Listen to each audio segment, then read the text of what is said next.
Hey, Amir. Welcome back, man. I know the journey here hasn't been easy, but to be sitting in that chair and be back here in a fight week in a main event, what does that mean to you? To be honest, feels amazing. I'm just grateful and happy to finally be back to another fight week and also a main event. So this means a lot, and it's a great opportunity for me to put my stamp back on this weight class and show people what I'm made of and what I can do in this division. I know you're probably tired about talking about everything you've been through, but I guess for anyone who's uneducated about kind of the hardships of the past year plus, can you kind of sum them up one last time? Yeah, so before my Kai Kara France fight, I was struggling with some health issues. I didn't really know what it was, but after my fight, it showed that I had something called supraventricular tachycardia. I think it's the medical name for it. It's basically a irregular heartbeat where my heart rate would go up to 239. So I had to do a heart surgery. So coming back after that heart surgery, I kept training. I got the fight against Brandon Moreno in Mexico City. And then my left arm literally stopped. I couldn't lift my arm up. I couldn't jab. I couldn't do anything. I still kept training. Like even the coaches were like, "You're crazy." I keep throwing just right hands and trying to switch southpaw. After I got my first MRI, the first doctor actually told me, he said, "You shouldn't be fighting anymore." He said, "Find a 9 to 5. I kept going to different doctors. And when the UFC doctors found out, they literally pulled me out of the fight and I had to go straight into surgery. They told me you're like one punch away from actually getting paralyzed. So after that surgery, here I am, the longest break in my career, actually, athletic career. After 6 months after the surgery, started training. And I'm just grateful. I've been taking it step by step. It's been just obstacles after obstacles, but I'm grateful to finally be here. Was there some dark days during that time? I imagine there was, that maybe you thought you wouldn't get back to the spot. Yeah, all the time. Like, especially imagine going into a doctor's office. I'm thinking, you're gonna just tell me do this, do that, and he tells me, you should stop, man. I'm thinking, didn't know how to even react to that.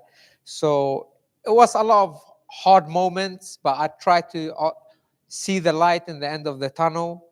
I try to believe. I'm a big believer in God, so I believe that my path is written. I knew I'm gonna come back. I had the feeling that this gonna be just another like hurdle I need to overcome, and I'm right. Here I am. What did you have to do physically to, I guess, like get clearance and have them say like you're good to go from, you could be paralyzed from one punch to you can main event a 5-round title fight at the highest level, or a 5-round fight? I had a good surgeon. I don't know really but they made a lot of adjustment. They kind of opened me up from the front of the neck here and put 2 artificial discs. So I have a titanium neck now, I guess. So what does it say about the UFC and what they think of you that they brought you back and here you are, the fight you were supposed to get, a main event at this level? yeah, I'm very grateful for the UFC that they believe in my abilities and they know what I can do. I'm a natural born finisher. That's, you can see on my track record. I always go for the finish. Of course, some fights are tougher than others and the competition is high, so it doesn't always go to a finish, but that's what I always bring to the table. And there's a title fight in less than 6 weeks, Pantoja and Kaya Sakara. Do you feel like if you win this, you will be fighting the winner of that? Of course, I'm going to keep my eyes on it, but for right now, my main focus is getting back into the cage and Brandon Moreno on Saturday, and that's it. What do you expect out of him? Because he's taken a layoff too, I think obviously for his own reasons, but some people thought he wasn't going to come back maybe till next year. So what do you think that says about him that he decided to come back early and take a fight against you? Yeah, that's up to him. You know, we all deal with different stuff in our lives. I dealt with mine, he dealt with his. If he's ready and I'm ready, let's do it. Amir, you're right. Mentioned that title fight that's upcoming. What are your thoughts on Kai Asakura getting a title shot immediately upon coming into the promotion? Because that's not something we see very often. No, I think it shocked everyone. Like, I know there's a lot of people in the division that could fight for the title too, but I also get why the UFC is doing like they're doing, since Pantoja kind of almost cleaned up the whole like top 5, top 6. I'm the only one that he haven't fought. So I get their like why they give him the title shot. Kaya Sakura, for real fans, he's a tough matchup. He's not an easy guy, someone random from a different organization. So he's a good fighter. It just adds more excitement to the roster. For me, I'm looking first of all to get back in, get a win, get a finish on Saturday night, and then I can talk about taking the title next. And when we talk about Brandon Moreno, I mean, it's almost kind of crazy. He's actually a year younger than you. So what are your thoughts on where he's at in his career? Because it seems like he might be a little bit younger, but has more mileage. Yeah, definitely. He fought like a lot of main events, a lot of tough, hard 5 rounds against Figueiredo several times, against Pantoja. For me, I don't focus on age. Really, I really just think it's a number. And like you say, how much mileage you have on your body from training, from fighting. So if he's younger or older than me, I feel the best I ever felt. I actually feel like I'm improving more and more every day. So I don't feel like age is a factor. Last one for me. We're going to see some new rules introduced at this card. Obviously, the 12-6 elbows and the definition of a downed opponent has changed. So is that something that you took into consideration during training camp? Yeah, of course. More violence for me. So I'm happy. Sounds good. Thanks. I mean, just going off that, is that something like in training that you did look at and say, like, if I'm in this position now, this works where it wasn't available to me before? Yeah, of course. There's the 12-6 elbows, but it's not that much of a difference. Like, it's very, for people that fight, it's going to be easy to kind of work around it. But I definitely have my eye on it, and especially with the downed opponent. So hopefully, if that opportunity presents itself, I'm going to take it. What is the next rule change you would like to see happen in MMA? There is probably maybe some soccer kicks involved. Like, I'm a grappler, but like I like violence too in the same time. So the more violence we bring into the game, I think the more exciting it gets. Amir, back here. I just wanted to know if there's any extra pressure this weekend, just because Tyra and Royval kind of put on, like, I mean, arguably one of the best mixed martial arts fights of the year a couple weeks back at 125. So is there any added pressure to go out and deliver in front of the crowd in Edmonton? No, to be honest, I never feel that pressure. Like, most of my fights, I've been finishing the fights and they just come there. If I do my game and fight like I do, I always go for the finish instinctively. So it's nothing I feel like I need to do extra to try to go out there and finish. I just need to fight. When I go in there and fight like Amir Albazi does, he gets the finish.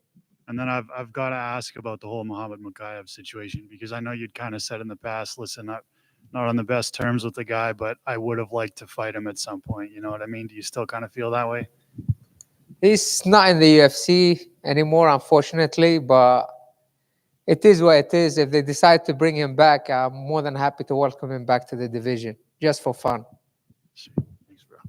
Right here, Amir. You spent some time down in Arizona with Henry Cejudo at Fight Ready. What is it like being in the room, picking Henry's brain, getting you prepared for fights like this? Man, it's been an amazing experience. I moved from Las Vegas last year. I moved to Phoenix to Fight Ready. I have Henry Cejudo, I have Eddie Chaw, I have Santino DeFranco, and the whole team. There's a lot of good guys in Fight Ready. So I've been evolving a lot. I'm a different fighter, and you guys gonna see on Saturday night. He obviously had spent some time training with Brandon before. Were you able to pick his brain on, you know, maybe some of the tendencies that Brandon is going to bring and some things to watch out for on Saturday night? Yeah, he knows Brandon really well. They train together, and he knows his game very good. So of course I'm gonna pick his brain, see what he thinks. You know, he gave me a lot of good insights. But I always focus on me. I focus on my game. Both me and Brandon trained together when I got to Vegas. So he felt me, I felt him. but I always focus on what I gonna do, never too much on what my opponent's gonna do. If you could give a prediction on how you feel the fight is going to go on Saturday night, what would that be? I'm looking for a finish, so probably a finish in second or third round. Thank you. Sorry, Amir, just one more. Brandon has the custom shorts that everyone's sharing online. Did you get custom shorts or even asked to? No, I kind of got a bit disappointed. I didn't get any custom shorts. I see them everywhere with Max Holloway, Ilia Topuria, Brandon Moreno. But hey, it's all good. Like, I'm not here for some custom shorts. If I put a good performance, get a good name, Brandon deserves it. He's been a great champion. He's been around for a long time. So if anyone that deserves custom shorts is going to be Brandon Moreno. All respect to him. I'm looking to put my name out there, like cement my legacy, and I'm probably going to get some custom made shorts. Yeah, next time for a title fight, right? Exactly. Thank you. Thank you, guys. Appreciate it.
Jhonata down here.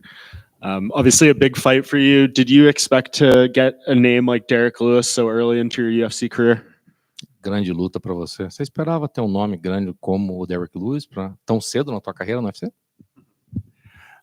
Of course, the Derrick Lewis is a very big name, not just in UFC, but around the world when we talk about MMA. I really get surprised because we was booked to fight against another fighter, and when the UFC come to us and let we know then we come to fight against Derrick Lewis, for us it was a big surprise, but we are ready for him. Do you think they booked that because it was Romanov originally and he's, a grappler and we know you like to strike. So do you think they just looked at you and thought you would bring a better fight with Derrick Lewis? Originalmente Romanov, então pensar assim, pô, vai ser grappler. E pensaram assim, pô, ele é melhor que o Derrick Lewis porque a luta vai ser melhor. Você acha que foi por isso que acabou casando essa luta? Dois trocadores, ou seja, exatamente, o fato de não ser Romanov, ser você, assim, com o Derrick Lewis agora. Você acha que esse casamento de luta traz uma luta melhor pra galera? Você acha que você pensou nisso? Yes, of course. I think then me against Derrick Lewis, probably this fight don't will come to the last round, and for sure, it's not will be a boring fight. And he obviously famously has the most knockouts in UFC history. What would it mean for you to knock out the KO King? E ele, com o maior número de nocautes na história do UFC. O que significaria para você acabar nocauteando o rei dos nocautes? I really don't think about that because I know how important are this fight for me, and I know then when I'm knocked out, it will put me in another level in this organization. You know, it's really represent a lot for me. When you look at your record, you know, whether it's in Muay Thai or kickboxing or MMA, do you feel like you fought anyone similar to him? Quando você olha para o teu retrospecto, seja Muay Thai, MMA, você já lutou com alguém similar a ele? Yes, of course. In kickboxing, I have many experience, and I fight with different styles from the athlete. You know, I fight against faster guys, heavy guys, tall guys, small guys. That experience will make a real difference for me today in MMA. And for this event, it will be the first time that the 12-6 elbows are legal and knees to the ground of opponent. The definition has changed. Have you taken that change in rule set into your game planning at all and into your training? Mudança de regra a partir desse evento, mudou a regra de cotovelada, também mudou a maneira como eles veem agora, quando que um oponente está realmente no chão. Você já levou isso em consideração para a tua luta? Você já teve que incorporar isso, pensando assim, a regra mudou, agora eu tenho que lutar de uma maneira diferente, eu posso fazer certas coisas? They let you know about these new rules 2 days ago, like that. We don't make not a difference for this fight. I just will come to fight. You know, on my last fights, I don't use much elbows. I don't use much knees, and for this fight, I don't think it will be much different than this. Is there another rule set change you would like to see happen in MMA next? Alguma regra que talvez você gostasse de ver mudada para o futuro do MMA? Você acha que alguma coisa assim, a gente precisa, talvez, eu acho que seria legal para o esporte se a gente mudasse tal coisa?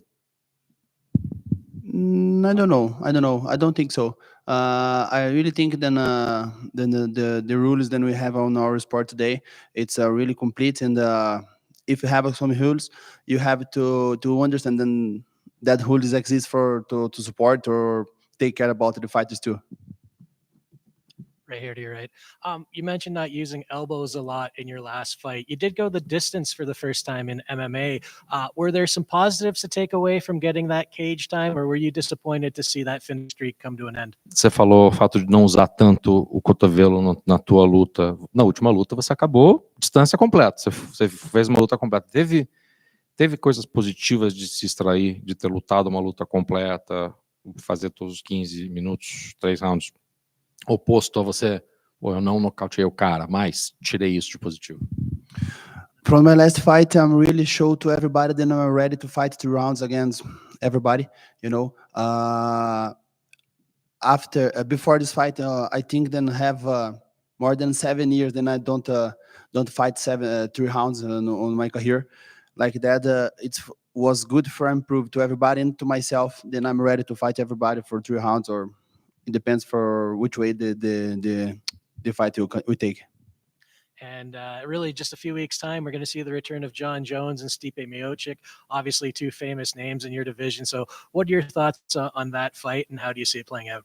Em algumas semanas vai ver o retorno do Jon Jones e do Stipe Miocic, grandes da tua categoria. O que você pensa dessa luta, Jones e Miocic agora? Finalmente vai acontecer.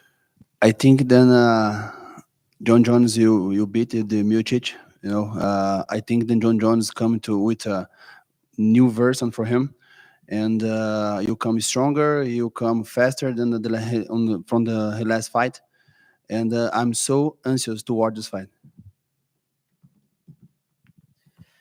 You came from a similar background from your fellow countryman Alex Pereira through kickboxing. I'm sure watching his rise up through the UFC, becoming double champion, has given you some great inspiration as you kind of look to kick off your UFC career with a big win over Derrick Lewis.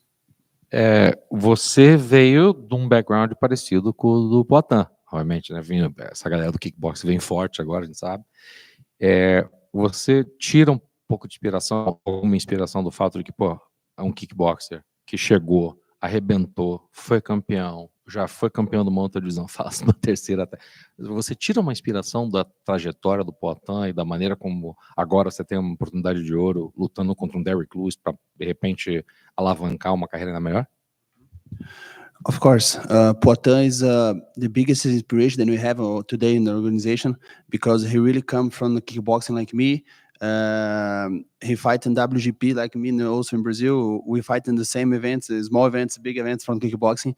And I was talking with a friend of mine, with my trainers, like, okay, if Poatan did, why we cannot do to get two, you know? Of course, he's a real inspiration for me, and I look for him and I say, okay, I will do same than him. Thank you.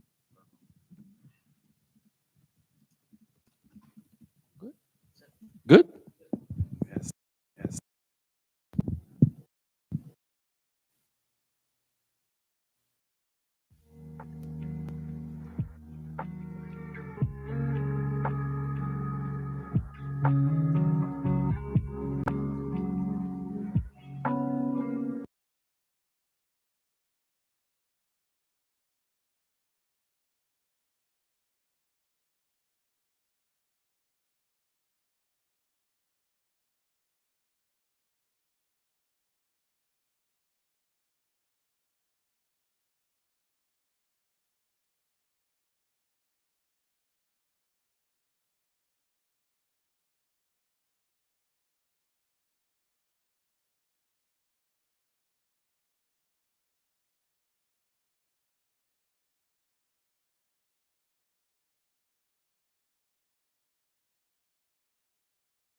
female fighter. And, you know, she's somebody that I admire a lot and I trained with a lot. So for me, it would just be more like it'd be hard for me to not just be fanning out like while I'm fighting her at the same time, you know, it'd be kind of weird. But at the same time, I'd also, it just as a martial artist, it'd be the ultimate dream just to test myself against, I'd say, one of the truest martial artists in the game right now. And two more things. This card will be kind of the start of the new era with change in rule set. 12-6 elbows are now legal, and they changed the definition of a grounded opponent to knee. Did you take any of that into consideration with training, positions, things like that?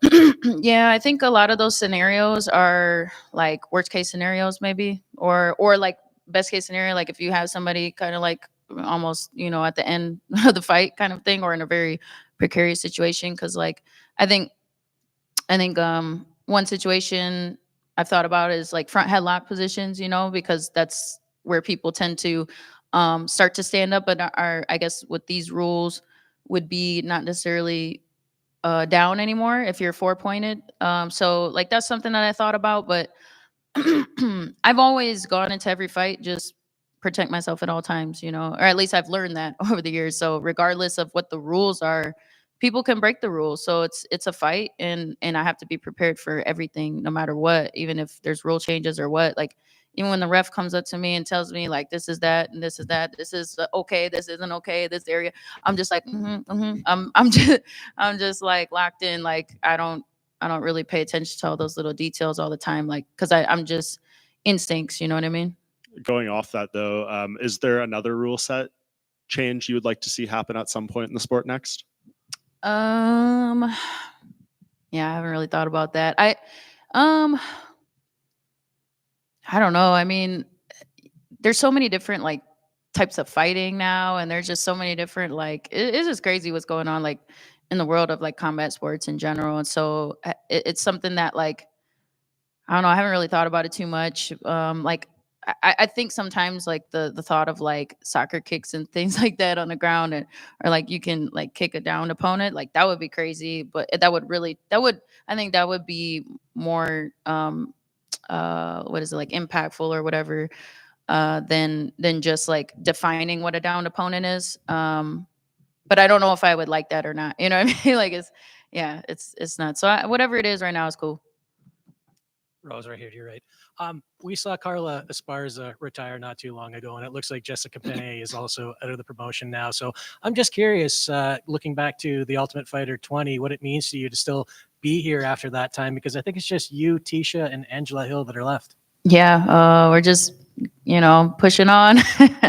Yeah, it's pretty surreal. Just like I think the UFC posted some of my finishes, and all of a sudden, like some of the earlier finishes that I had, just like it almost looked like when you see like a old movie or something like that, and it's like it just kind of looks a little different. It's hard to put your finger on it, like as far as like it's just the way that it's like, dang, I've been in this for a while, so it's cool. It's cool because I still feel great, and I'm very I have so much experience and knowledge and maturity now, so it's like, but I still feel very physically great, and if anything, I know how to like. I'm very good at like some fighters get to like getting to the point of like sustaining a lot of damage, and they never like learn their lessons. Like they just keep like doing the same thing. But if I have like a little tweak here or there, so I know how to like learn from it and learn how to get better from it, you know, and then I can heal up. And I'm also I take care of my body very well too. So it's kind of crazy to think that, yeah, it's, you know, I've been doing something right. When we talk about that experience, then does that kind of make this the perfect time for you to make a run at the flyweight title? Because you did get started very early. You're still just 32, and you're still in your prime, basically. Yeah, I think, I mean, it is the perfect time right now. That's why I changed the divisions when I did. It would have been nice to like change into the division as a champion, and like, or maybe just be able to leave the belt behind or whatever, and you know, vacate the title kind of a thing instead of coming off of a loss. Like, but I guess in this way it's kind of cool because I can actually like climb the ranks, you know what I mean? Like instead of just jumping to a title shot right away. And you know, it wasn't the easiest transition, and but it's always been kind of in like my my to-do list as a martial artist eventually. So here I am, and yeah, I don't know. And last one for me, you kind of gave me the segue there. You mentioned climbing the ranks. There's been a lot of talk about the rankings recently, and obviously Dana White hasn't been too happy with them overall. You are, I believe, number 5, and Erin, I think, is number 3, if I'm not mistaken. What are your thoughts overall on the rankings? Have you been happy with them? This is actually the most I've ever paid attention to rankings in like a long time, because to me, I always felt like it's like the champion and everybody else, you know.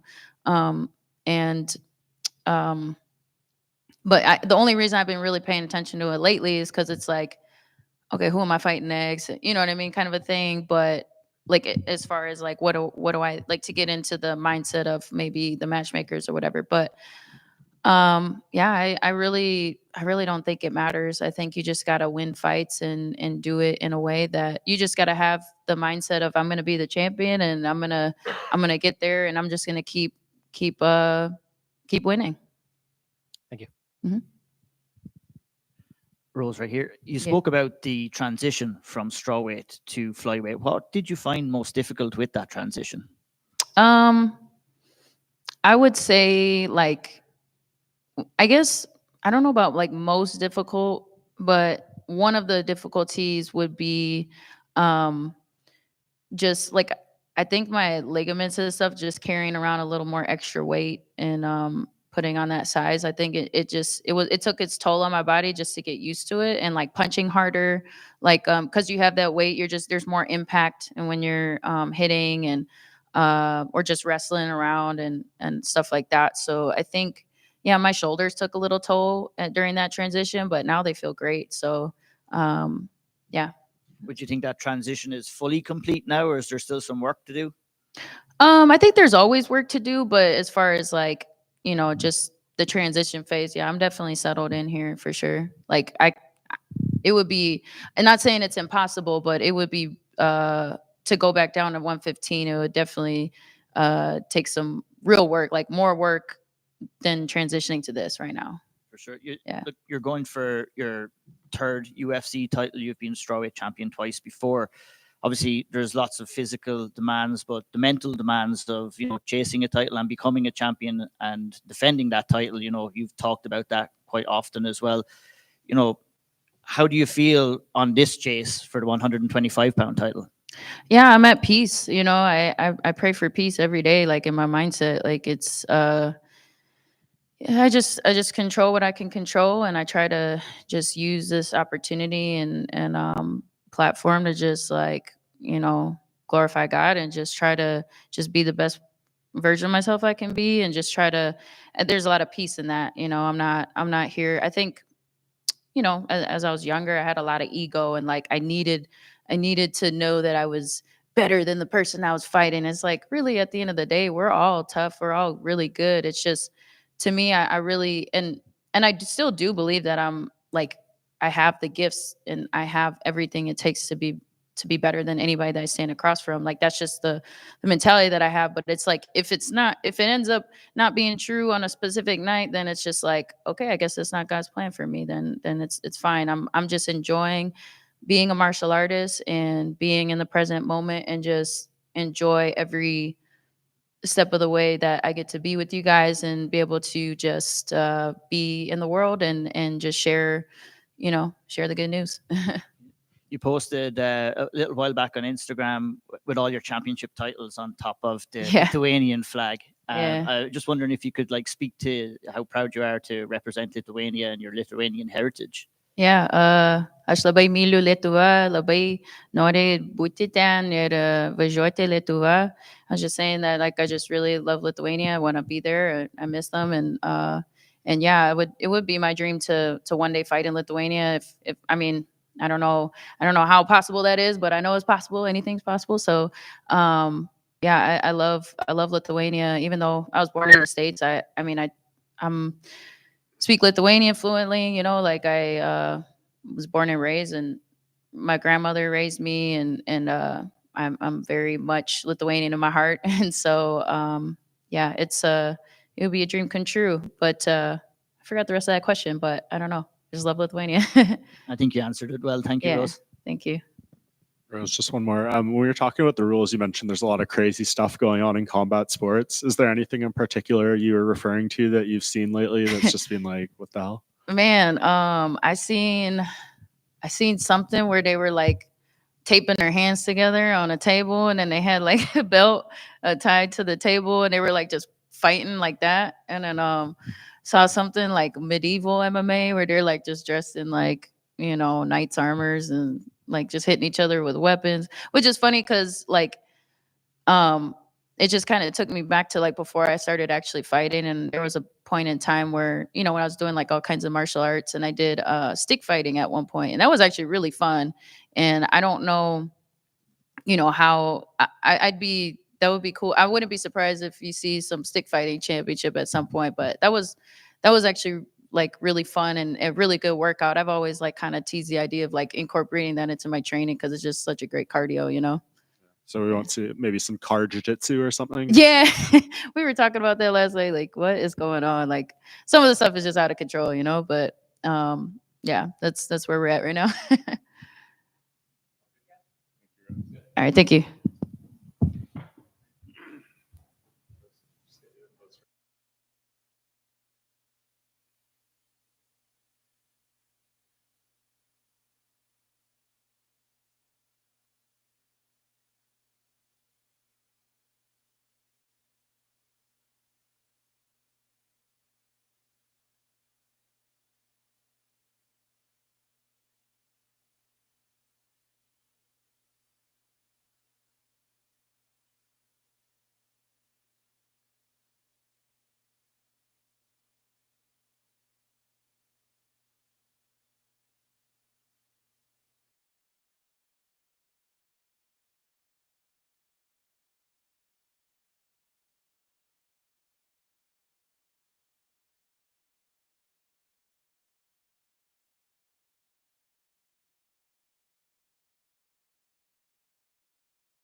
What's going on, guys?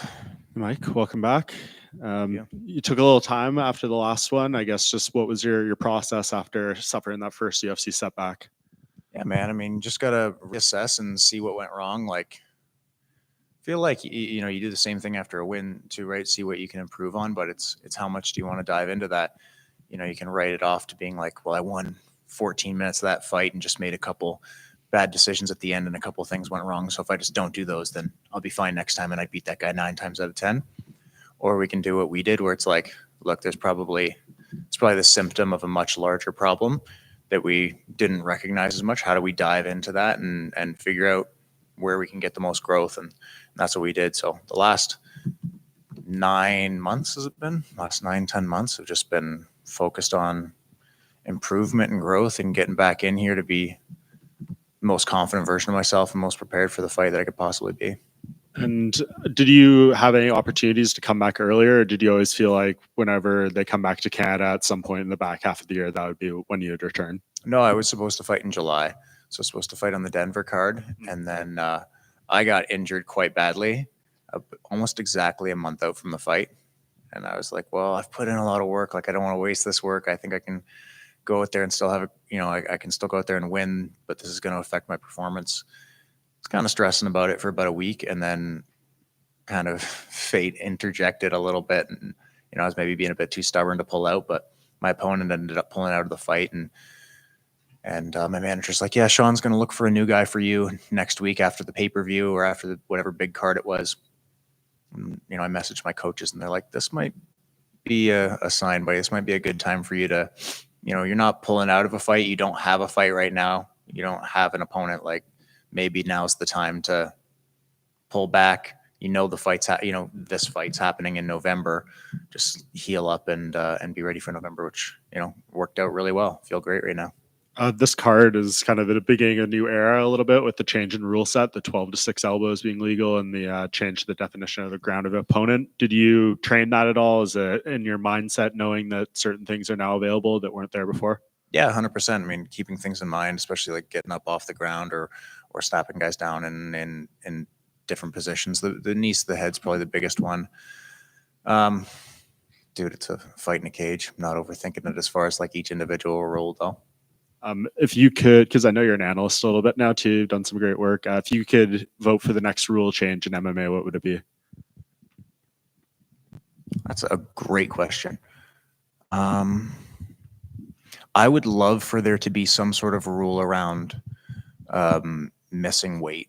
I think that's kind of one of the bigger issues in MMA is guys getting away with missing weight and then being like, oh yeah, sorry, I missed by 4 pounds. Like it's not enough to call a fight off, but now I'm going to be 30 pounds heavier come fight night. I think there should be some sort of rule in that, whether it be a secondary weigh-in when you arrive to the venue or something and having to be at a certain weight. I think something like that could benefit the sport. Mike, right here, you're right. But again, good question. When you talk about going from Gilbert Urbina to Trevin Giles, I mean, was there any disappointment that you couldn't hang on to that Urbina fight? And is that a fight you'd like to get back on the books at some point moving forward? No and no. Gilbert Urbina is a solid fighter. I thought it was a good stylistic matchup, and I think I would have had a great performance against him. I think I'm going to have a great performance against Giles. To be honest, for me, it's never really been about who's across the cage from me. Of course, I study my opponent a little bit, and my coaches study them a lot. But this is really just about my journey, and kind of I think about it a little bit in a selfish way, I guess. But that's how I think I'm going to get the most out of myself. And so, yeah, it doesn't really matter to me who's across the cage from me so long as I can perform. Is the silver lining that you do get the fight in Canada again, since we're in Edmonton, so you back-to-back fights in Canada? Yeah, 100%. I mean, obviously it would have been nice to have fought in July, the fight a fight I prepared for, but I'd much rather pull out of a fight in Denver than a fight in Edmonton. I'm excited to get back in front of those Canadian fans. You mentioned the rule change potentially for weight misses, and that's something that different promotions do differently. I know some promotions overseas do, it'll be a no contest if the person who missed weight wins. And I wonder what your thoughts are on that, especially with some of the bigger weight misses. We've seen a few this year where someone's missed weight by like 10 pounds. Yeah, that's crazy. Like, I mean, Jazz's opponent for her last fight, not her last fight, the one in Toronto, missed by 10 pounds, which I didn't think that fight was going to happen. Like when I heard her opponent was going to be 10 pounds over, I'm like, okay, obviously this isn't happening. Yeah, I don't have a great answer for you or a full template laid out as to what we should do or what the sport should do, but I think it's just a good conversation to keep having and, try to do what we can to resolve it. And last one for me, just kind of a fun one. You posted something after Shara Bullet pulled off that double spinning back elbow. You said, do I have to start training this in the gym? Is there any kind of fun move that you do in the gym that you've never hit in a fight? There's a ton of fun moves I like to do that I haven't hit in fights. Hopefully I pull out a couple of them this time. You know, give us a hint on what one of those are? Hell no, bro. Fair enough. Best of luck. Mike, back here. What's up, buddy? What's up, bro? I just want to know how you've dealt specifically with the criticism, right? Because I feel like you were brought up as like a big prospect in the 170-pound division. You go and what happened in the last fight, but you specifically, I feel like, got a lot of extra criticism on that loss. People the term fraud check gets thrown around in MMA ridiculously now. You know what I mean? Neil Magny's the guy that just fought Michael Morales. Now he's headlining against Carlos Prates, right? Mm-hmm. So how do you deal with the criticism that comes from like the MMA community and things like that? I'll be honest, it was surprising at first. I assumed there'd be some negative, criticism, but man, I was blown away by how many people were I guess waiting for me to fall, but also on the opposite side too. Like we could focus on that all day. There's a ton of negativity you can focus on, but there was also a ton of positivity. A ton of people messaged me and were like, look, man, you obviously showed some great stuff in that fight. You were winning the majority of the fight. It's not like I got steamrolled for 15 minutes, and we have to rethink my entire game. Again, I think I win that fight most times. We run that fight back however many times. I think I win the vast majority of those fights. I think I showed some solid skills in that fight, but also showed some things that need to be improved. And, we've just focused on what needs to be improved the last 8-9 months, whatever. Honestly, yeah. Again, at first it was a little bit surprising, and it got to me for the first like week or two. I was like really down on myself about it a little bit. But once I was able to get back in the gym and I think actually make or take steps toward making improvements and like resolving issues, that kind of took care of itself. And then Canadian MMA as a whole right now, I mean, to be brutally honest, we're not doing the greatest, right? We didn't have the greatest night in Toronto. We didn't get a win on Contender Series. We got a big redemption weekend coming up this weekend. I think there's 8 or 9 Canadians on this card. What are we doing wrong right now? All I can do is speak for myself, and I feel like my team and I are doing a lot of things right. You know, I've mentioned this week. One of the tougher things to say to yourself after a loss is, man, I really did give that everything I had as far as camp and everything. You know, it's not like I slacked off, and I need to like really start taking this seriously. I've been taking this seriously from the get-go. So it's almost tough to think like, okay, well then what the hell do you have to do? I just have to get back on the horse and reassess stuff with my coaches. And we found things this camp that I haven't been doing, or that we're tweaking to get much better results. And yeah, I can't speak to the entire community. I can't speak to the entire, roster of Canadian fighters, but a year ago, we were having the exact opposite conversation. It's like, man, we steamrolled everybody in Vancouver. We cleaned house. Like, Canadian MMA is at an all-time high, minus George St. Pierre. And now a year later, it's all like recency bias. It's like your last fight, right? So it's like you go on it, you win a fight or two or a couple fights, and it's like, oh, this guy might be the next, or this country might be the next big thing. And then you have a couple tough fights, and everyone's like, oh man, you guys suck. You guys need to go get a day job. Like, all right, man. It's losses happen in this sport, man. It's a tough sport, and it's brutal when it happens, man. And then as far as like the prospects in this division, because 170 pounds is probably one of the best divisions in MMA right now. We got, guys like Ian Gary, Brian Battle, Prades, Della Maddalena, Buckley. Like, I know you're focusing on what's in front of you this weekend, but when you see all those names and hear all those names, like, that's got to get you excited, right? You said it. I'm focused on me right now. I'm focused on this fight. I'm not focused on the division. I don't have to fight the entire division right now. I've got one fight in front of me, and I'm just taking it one step at a time. And I feel really proud of the work that we put in. Like, I've done some of the hardest things I've ever done in a practice room. This training camp, I had multiple sessions where I'm like, fuck, dude, do I really want to get up there and do this next week again? Like, do I want to have to do this thing again next week? Do I want to have to do this again in a couple of days? This is so unbelievably difficult.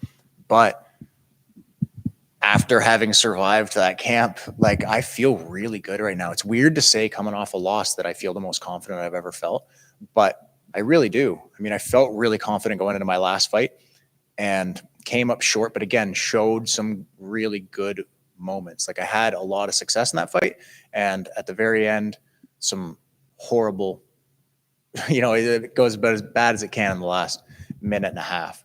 So we focused on how to make sure that never happens again. So that hole is sealed. I still have all the stuff that was great that I showed in the fight before that. And I've made improvements in just my game all the way around. And yeah, after just putting myself through the gauntlet, this training camp, I just feel like really confident and ready. My coaches have even been saying it this week. They're like, you don't feel like calm as in like, oh, okay, I'm calm and I'm like meditative and at peace. I just feel ready. Like, I'm energetic and I feel good. My weight's good. And yeah, I had a good training session last night, and I'm proud of the work we've been doing, man. I'm ready to do this. And then the last one, are we going to make sure that security has secured the barriers this time around? Yeah, man, we gotta, yeah, that was a funny thing to have happen, man. Like, it's cool. They did I forget what the program was for, but they put out some like UFC advertisement. It was like all these moments, like first champion from Contender Series and Ultimate Fighter and all this stuff. And then it cut to me like having the gate fall on me, and it's Dana being like, a gate fucking fell on a guy today. And I'm like, oh man, that's my what I'm gonna leave behind in MMA, the first guy to have a gate and a bunch of fans fall on him. But yeah, just kind of a funny thing that, because it worked out, it's funny. Had it not, that would have been brutal. But yeah, it's cool because it worked out. Right here, Mike. Obviously, wins and losses come with great lessons. Off of that Neil Magny loss, obviously, you spoke about being confident, the fight going so well. And obviously, you know, things happened the way they happened. What was the biggest lesson that you've taken from that fight? Taken a lot of lessons from that fight. I'm going to be selfish, and I'm going to keep a lot of those to myself within my camp. I think the closer I can keep some cards to the chest at times, the better.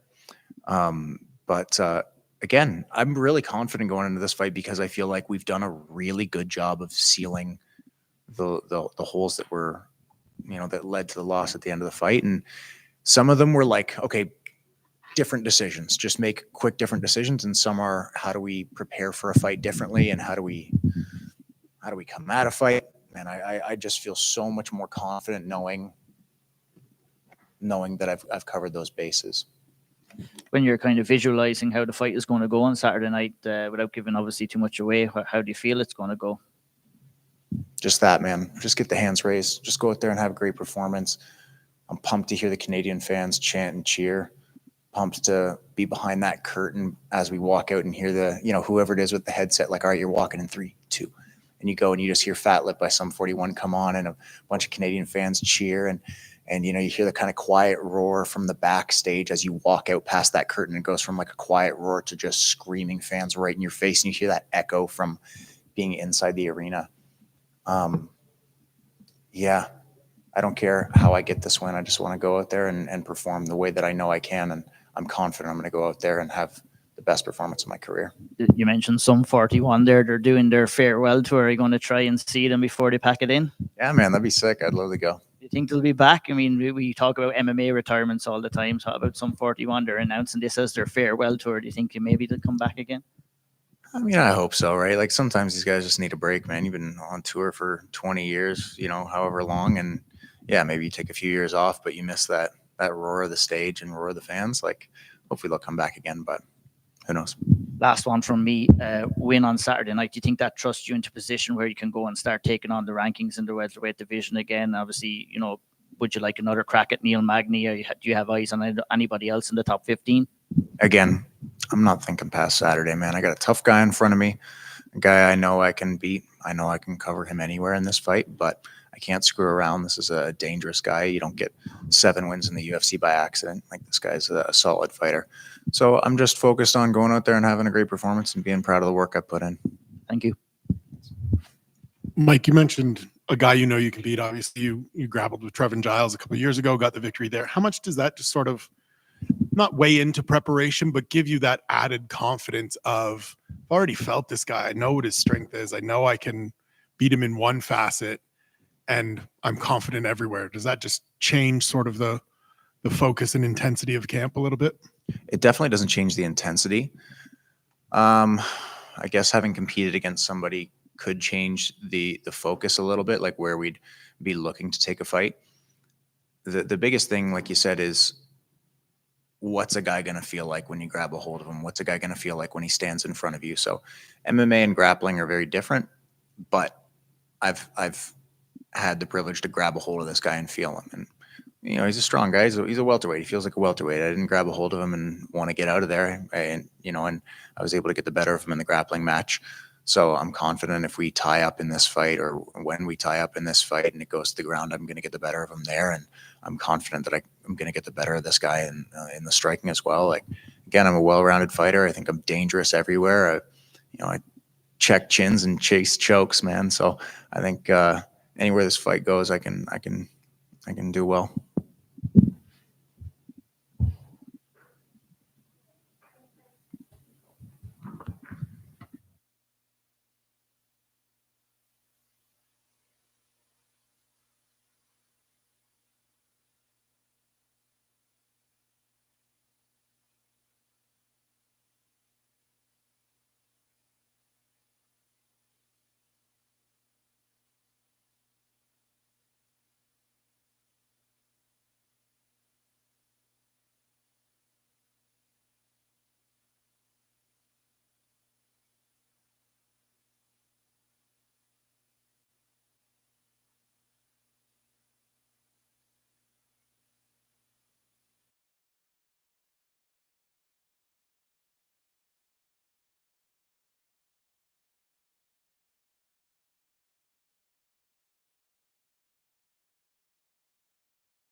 Hey, Jasmine.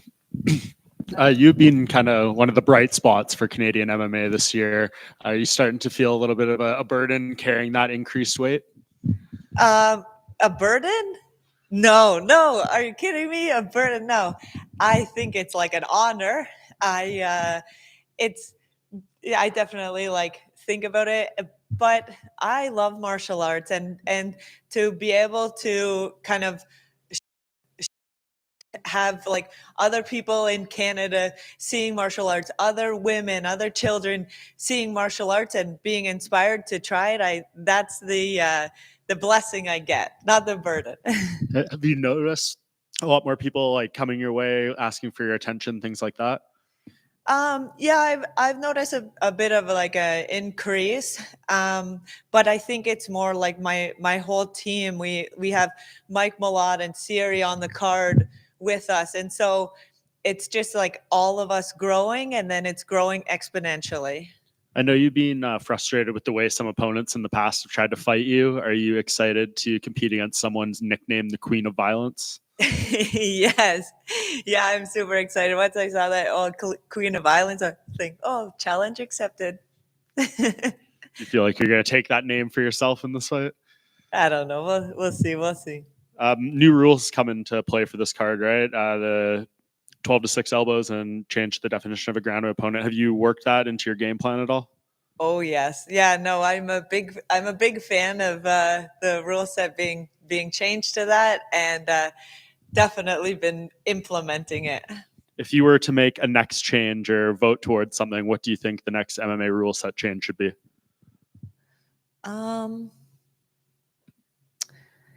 I think more of a penalty for missing weight. I think part of like that guy last week missing by 10 pounds, like that's crazy.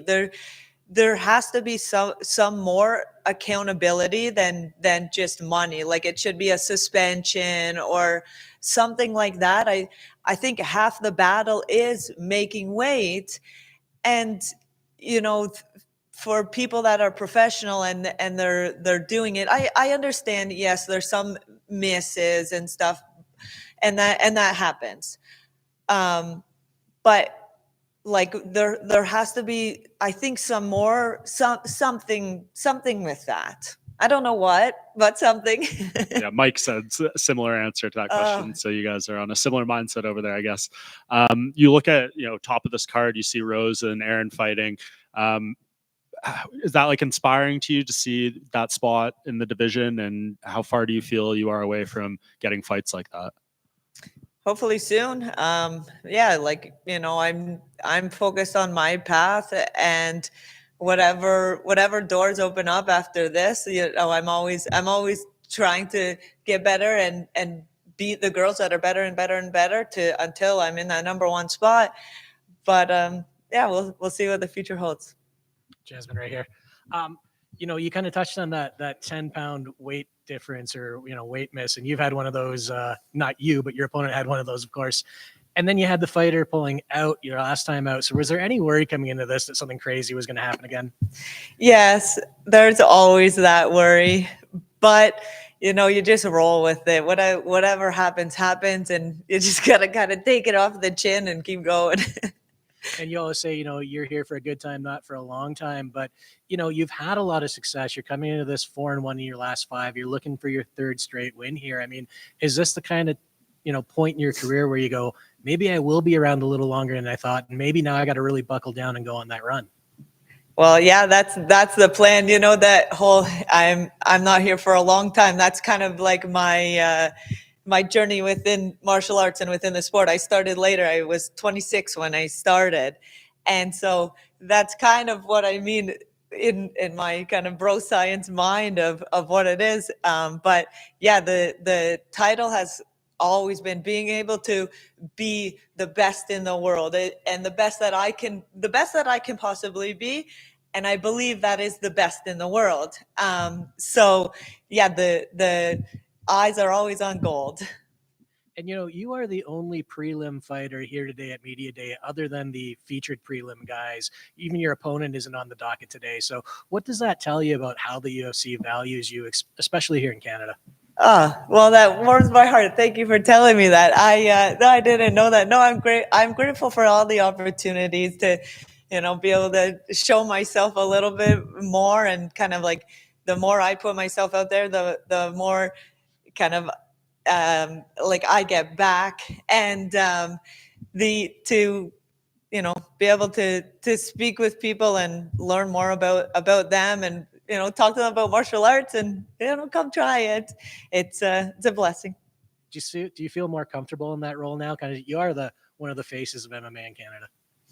Yeah, I don't feel that comfortable in it, but I've understood that it's part of it, and it keeps me like humbled and motivated, and because I love getting the messages from people saying, oh, you're an inspiration. And then sometimes when I'm having a rough day at training, I think of those little messages that I've got, like, hey, just thinking of you, or sending you positive energy, like stuff like that. People are so kind that don't even know me, and they're so kind to be thinking of me and supporting me.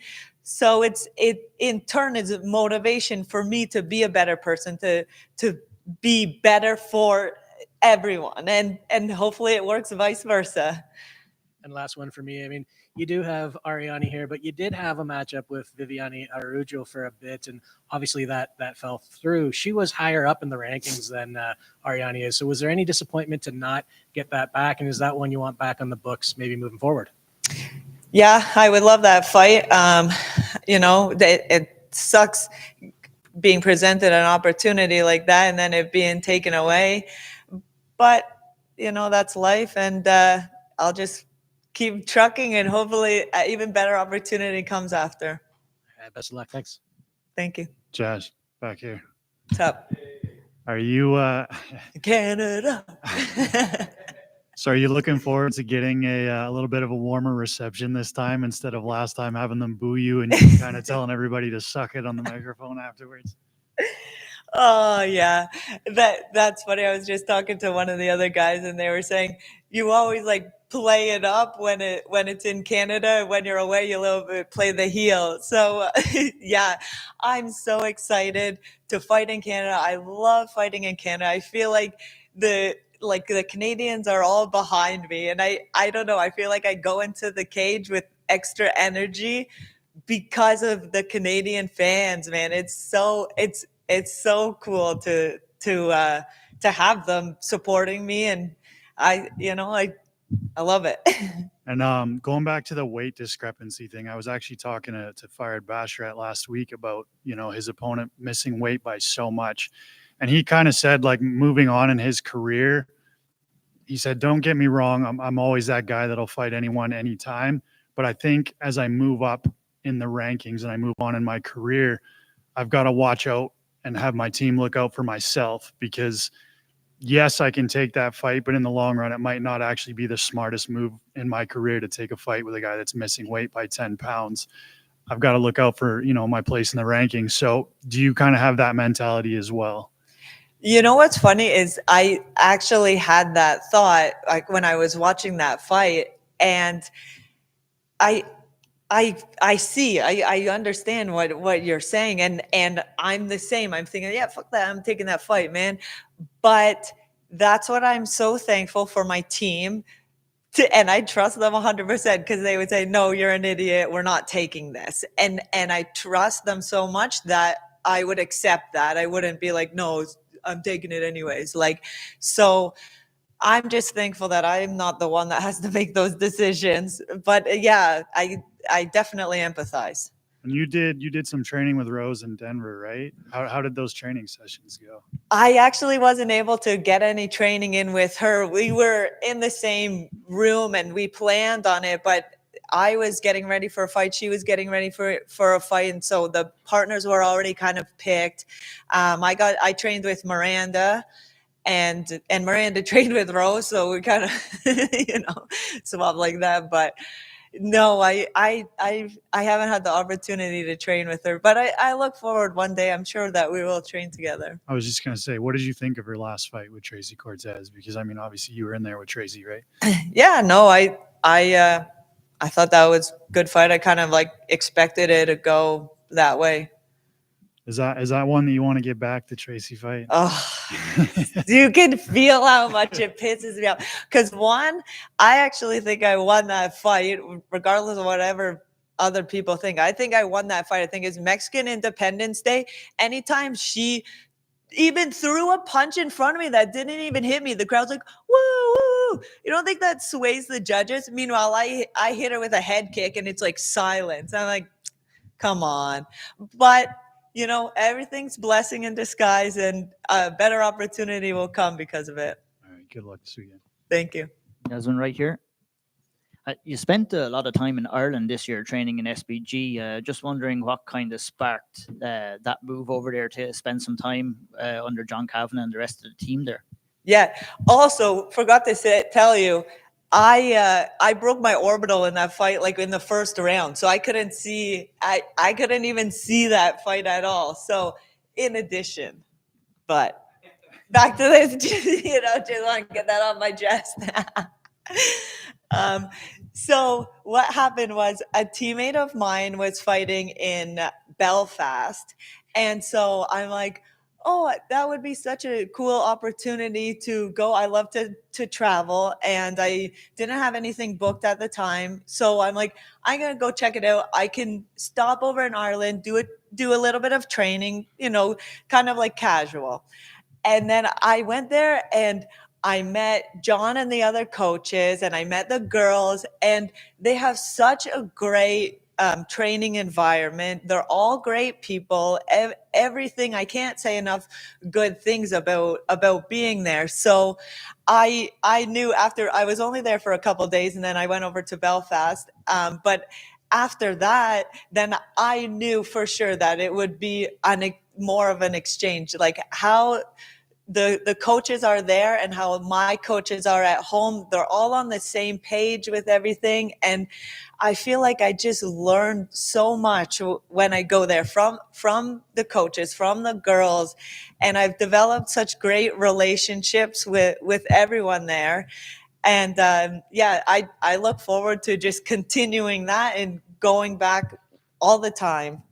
I'm sure you spent some time with Invicta strawweight champion Danny McCormack over there. Were you surprised after she got that win on the road to the UFC that she wasn't signed to the UFC? I couldn't believe that. Like, I feel like she's earned it. Like, I just want to see her with the UFC stuff on and like have a fight, because she's done it. She's done the work. She deserves it. Are you planning on going back again? For sure. Oh, I have too many friendships there that I wouldn't be able to, but I'll be back probably after this fight. I'll take a little bit of time. A teammate of mine is fighting in Indonesia, so I have the opportunity to go over there with her. And but yeah, I'll definitely be back to Ireland. Important question. Did you try the Guinness, and what did you think of it? Oh, I tried the Guinness, and I tried the Forged Irish Stout at Connor's Bar. And, you know, because I'm training at SBG and I've tried them both, I'm definitely going with the stout, the Irish Stout. Nice one. Your last fight against Fatima Klein, obviously, you know, you took it at short notice and gave her the opportunity coming in undefeated. Do you feel that you got the credit that you deserved for a win like that? Because I feel it's a win that's going to look better in time. Yeah, I agree. I think that fight will age well, and my coaches always say that chick's talented. Like I bet you watch her and Blanchfield in the room, you know, you could guess what it's like. So yeah, I'm excited to see the rest of her career and hopefully fight Blanchfield. What's your prediction for Rose versus Erin this weekend? I don't know. I'm terrible at making predictions, but I think it's like who can implement their like game plan better, and but I kind of think Rose is has more options. Thank you. Thank you. All right. Thank you so much, guys.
See, you start winning some fights, people want to dress you. See what happens, boys?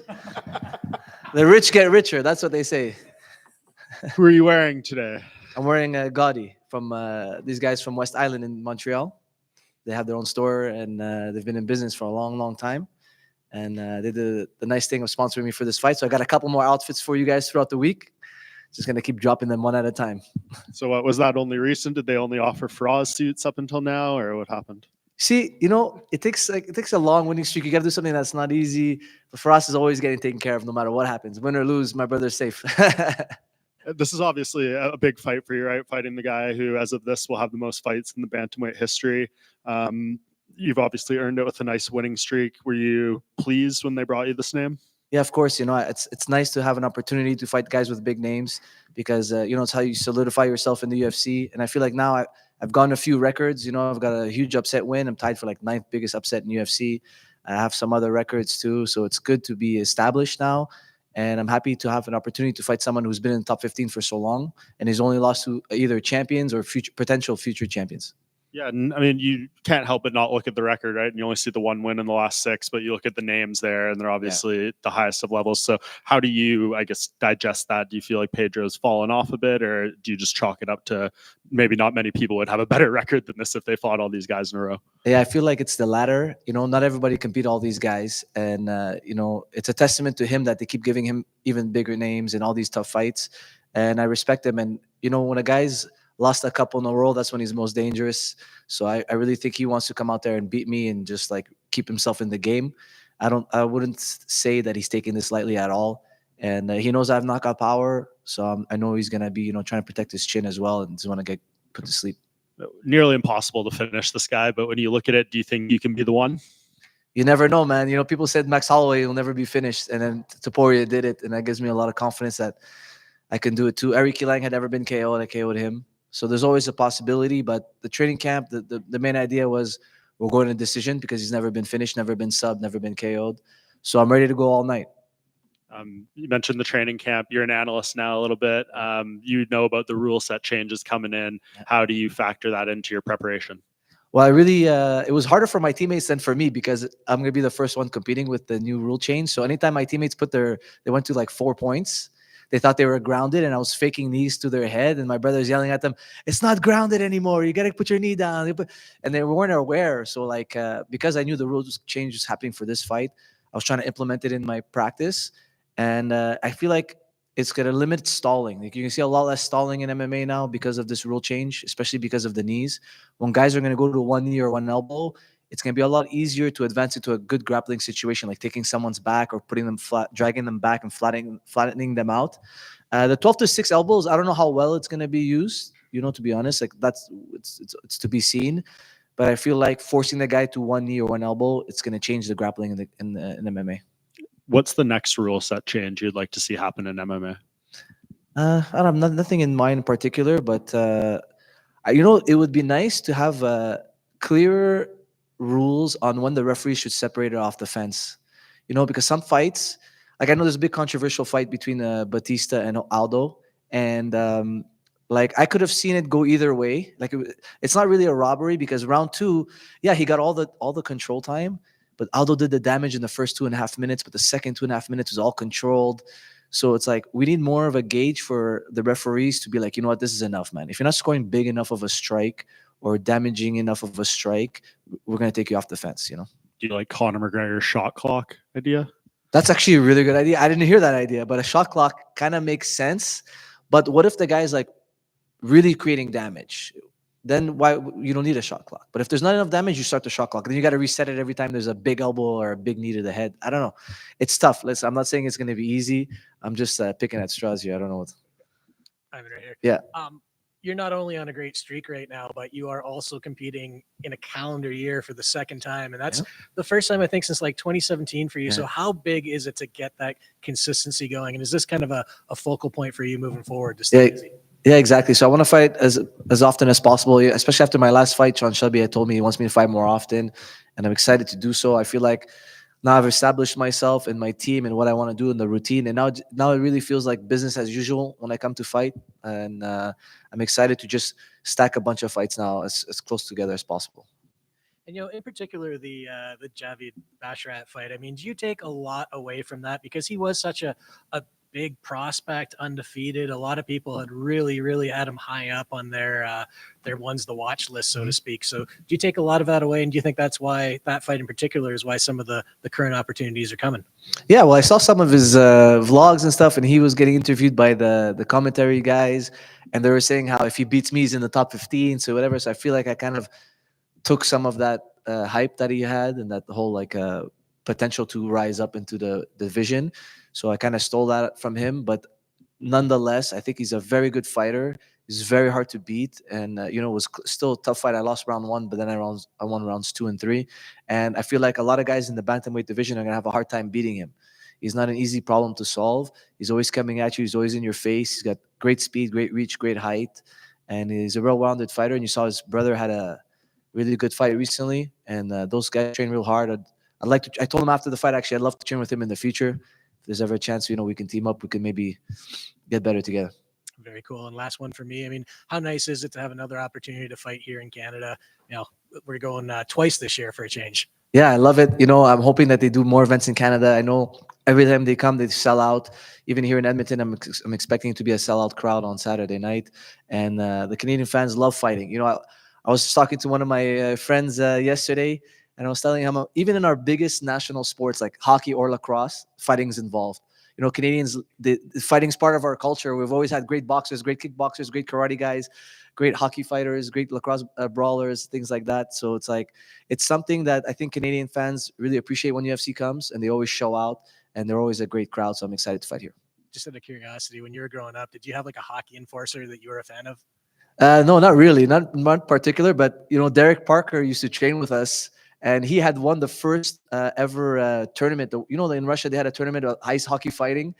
So you could say he was my favorite hockey fighter because I got to meet him and stuff. He's super tough. Hockey guys are extremely tough, and he has one of the most viral videos where he's beating a guy in MMA in ground and pound, and the guy's mouthpiece falls out.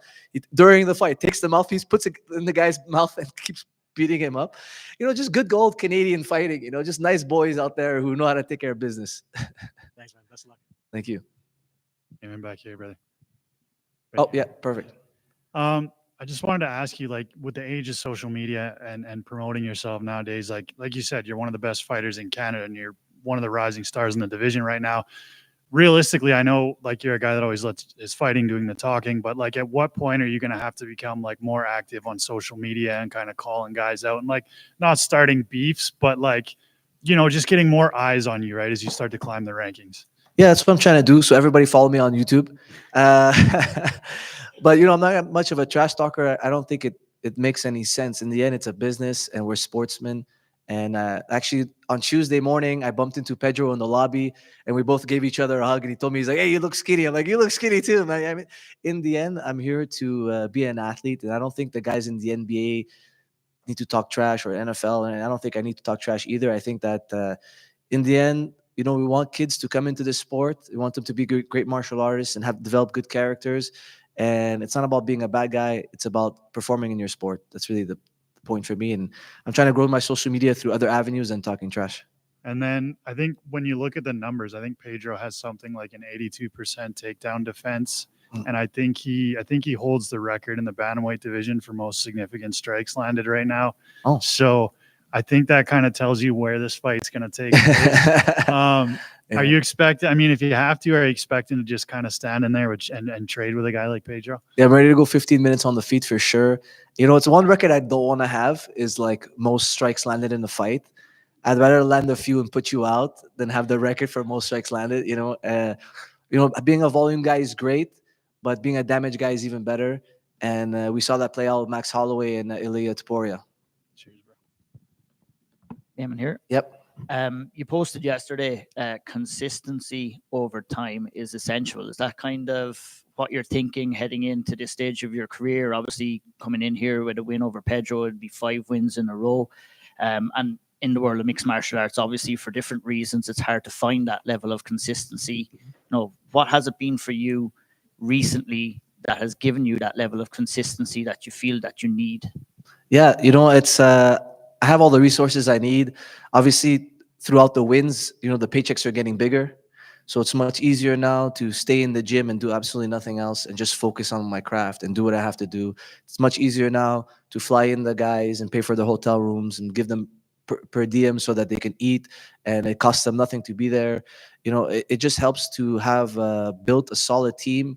When I first started off in the UFC, I used to run deep. I used to have a lot of people around me all the time, and ended up being a lot of a distraction. And during COVID, I kind of had to lean out my team because I couldn't fly with many people. So and I figured out who were the ones, or the real ones, who really cared. No matter what was going on, they were still going to be there during COVID, during anything. And I just feel like my surroundings now are lesser, but they're stronger. And I feel like that allows me to be consistent over time. And I've been training for 20 years because I just absolutely love it. And I never fought for the money, but now having the money, it's a nice bonus to have. And it allows me to continue to run down my dreams, so hopefully we fight a few more times.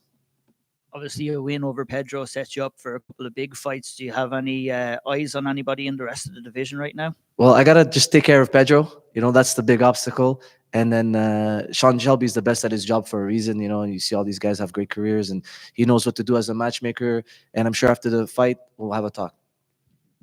You said you had a couple of costumes this week. Any fancy dress for Halloween tomorrow or anything like that? You going to break out anything special? No, I didn't break anything out, but they had me. The UFC team had me dress up as Dracula, so it's gonna be cool. That's gonna come out hopefully tomorrow. It'll be fun. I'm gonna send it over to my daughters so they can see. I spoke to you before about the current state of Canadian mixed martial arts, from like a grassroots level right up to the very top where you're at right now. I'm just wondering what your opinion is on the current state of Canadian mixed martial arts. Well, I'm happy now that there's new promotions coming out and they're putting on shows like Unified, BTC, Samurai in Quebec. And we need these guys, and BFL obviously in Vancouver. And we need these promotions to keep coming up to give guys an opportunity to eventually get to something like the UFC. And I know in the United States, there's a lot more promotions than there is in Canada. And but we need these promotions to stay alive, and we have to go out there and support the local fighters, because without supporting them before they get to the UFC, you're never going to see Canadian fighters in the UFC. It's not easy to create a support system where you have the opportunity to eventually make it. But I feel like we're headed in the right direction in Canada. On the world stage, like UFC level and that stuff, like the Canadian guys have been struggling a little bit, but hopefully this weekend we turn it around. Thank you. Aiemann, just one more here. Yep. Since you're an analyst guy, YouTube channel guy now, give me your fieriest take on the bantamweight title situation right now. Is Rob ducking Umar? Does Sean O'Malley deserve an immediate rematch? What's going on here? Yeah, listen, it's weird because I feel like he's super confident, Merab, and he's got great skills, and he did an amazing job against Sean O'Malley, and I feel like, why not fight Umar? If that's the guy. It's so hard for an ex-champion to get a rematch. Like, why is he pushing for the rematch? Maybe it's an easier paycheck fighting Sean O'Malley, then it's going to be Umar for sure. I think stylistically, because Umar is such a good wrestler, it's going to be a much harder fight for Merab, because his whole thing is taking guys down, and he has a very low finish rate. So it might be a little bit. I don't know, but I think Dana wants it. I heard him say last week it's Umar, but in the end, I think Merab is gonna do what UFC wants, and he's gonna fight, and that's one fight I can't wait to watch. It's gonna be incredible. Very high level chess match, that fight. Thank you, guys. Appreciate you.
Good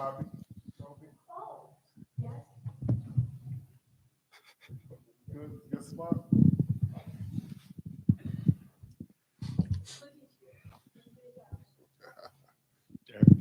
Right here, right over here. It's cold up here in Edmonton. Any challenges keeping things hot so far this week? I'm cold. My eyes are cold right now too, man. Shit. No challenges so far. No. You came up a bit early, right? I saw you post the hockey fight the other night. Yeah, I came up 2 weeks early. Yeah. Trying to get 2 days in. That's all.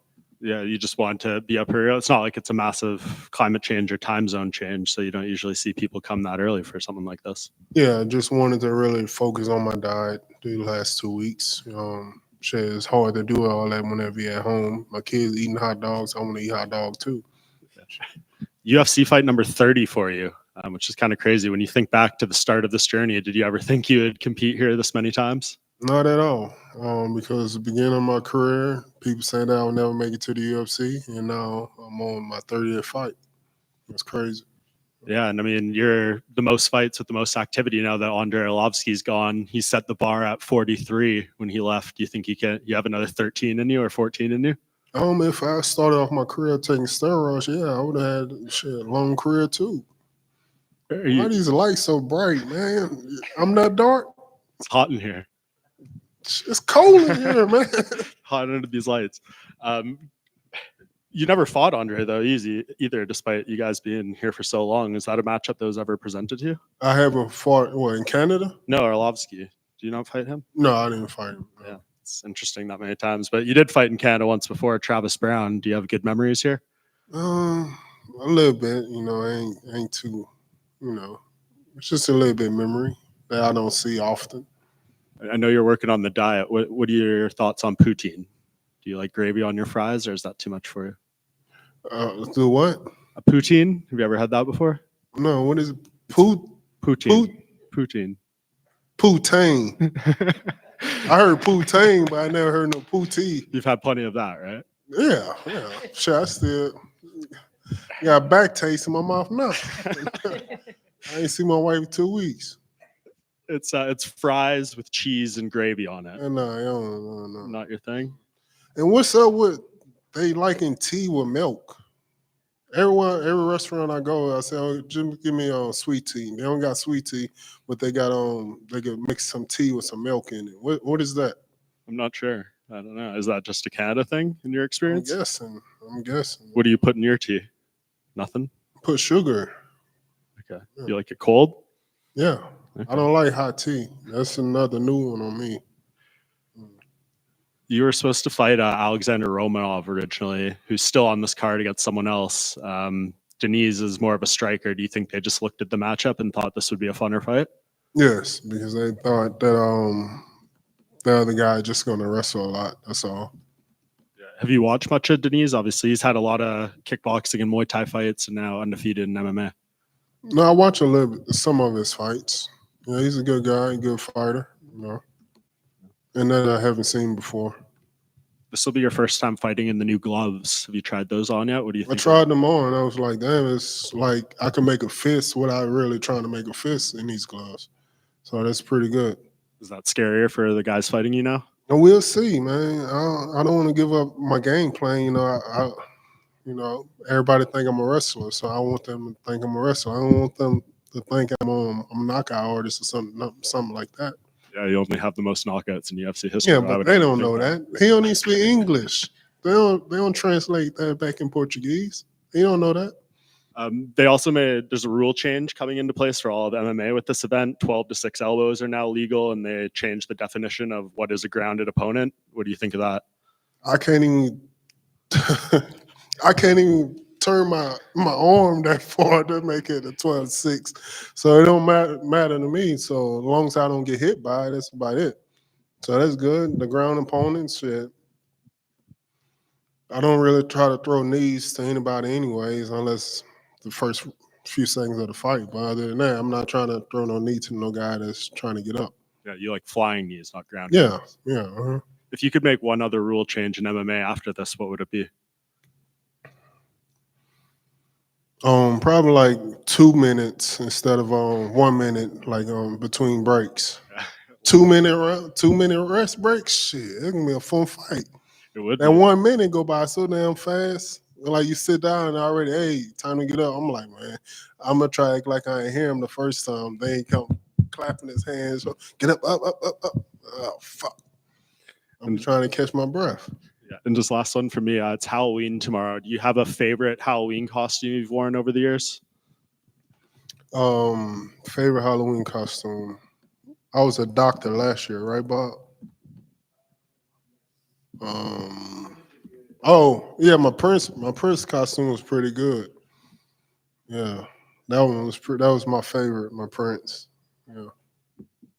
Derrick right here. He does have the background in kickboxing and Muay Thai, but do you feel he's kind of getting rushed into this with you being a former title challenger and he's not even ranked? No, I don't really even know. I don't know. Shit, he just took the fight, so I'm just happy that he took the fight because we've been trying to get a fight for months and couldn't get anything. I hate waiting this long for a fight, so I just appreciate him for accepting the fight. Was that a situation where you were offered some fights and the opponents turned it down, or people got hurt? What happened? They were just making an excuse and saying that it was nothing available. And I told them, shit, I'll fight on this card right here and this and that. I told them I even step up and fight. I forgot the guy's name. Because I heard that he wanted to come to heavyweight. So I even step up and fight him. I just wanted to fight. And last one for me. John Jones, Stipe Miocic is going to go down in a couple of weeks. What are your thoughts on that fight? I think John will beat him in the first round. It's crazy to see that a lot of people just disrespect Jones like that, like he ain't the GOAT for real. Like a lot of people keep throwing around his GOAT terms and this and that. And like Jones been doing this for so many years at the top of the level against all these opponents, like top ranked guys. And even though he been having all this trouble outside of the UFC, it's like people like outside of the UFC don't even know. It's like 80% mental that you got to go into these fights, and it's like 20% physical. Because if you don't have the mentality to go into these fights, you're not going to do well. And for him to be having to go through all that stuff that he's been going through and still beating these guys like this, it says a lot. Thank you very much. Yeah. Derrick right here. So would you put John Jones as your number one pound for pound right now? Of course. He's for sure, pound for pound, for sure. It's crazy how a lot of these guys keep getting pound for pound and they ain't even had that many fights. You know, just think about my run whenever I had a 6-fight winning streak going on and this and that. They ain't even mention me being pound for pound. It's crazy these guys coming to UFC now, they get 2 or 3 fights already passing up everybody that been fighting for years and already ranked pound for pound. I'm like, damn. Just complete disrespect. And then going back to the beginning here, what Mike was saying, last time you were in Canada, you gave us probably one of the best post-fight octagon interviews we've ever heard. So can we expect another one out of you this weekend? No, because this year I've been trying to spend a lot of time with my kids at school, and they're in elementary and stuff like that. And so me going to school and the kids ask me about my balls and everything like that, it's like just very uncomfortable and make me want to like change up everything. I'm not even taking my shorts off no more because I didn't even think about like the other kids, the other people, the other family kids out there watching stuff like that, like hearing me talk the way I talk and me doing the stuff I'm doing. So I'm just trying to really clean up my act, be a class act. This weekend. So we'll very professional. So we'll be safe in Media Row. I'm trying to be safe. Yes, try to be safe. But if I hear y'all talking crap like I usually do, then I might throw a cup in your way. So yeah, I think that's the guy that called me. You called my cup last time or no? Oh, okay. Y'all look alike. I don't know. What do you think about the music scene in Texas right now? What do you think about Mexican OT and Big X the Plug? I seen you were plugging some music on your Instagram story as well, right? Mm-hmm. Yes, they doing good. I like both of them guys. The music right now is pretty hot right now in Houston. It seems like Houston is really hot right now. Also, a lot of people moving to Houston. You know, so I like that. And then last one, do you have any fight that you want to get off your list before? Fight? Yeah. Do you have one specific fight out there that you still want? I know you talked about the Sergey Pavlovich one. You wanted to run that one back eventually, but is there another one that comes to mind? Probably DC. Probably DC, man, because that one's still not sitting right with me, man. I don't know, man. Do people really like DC like that?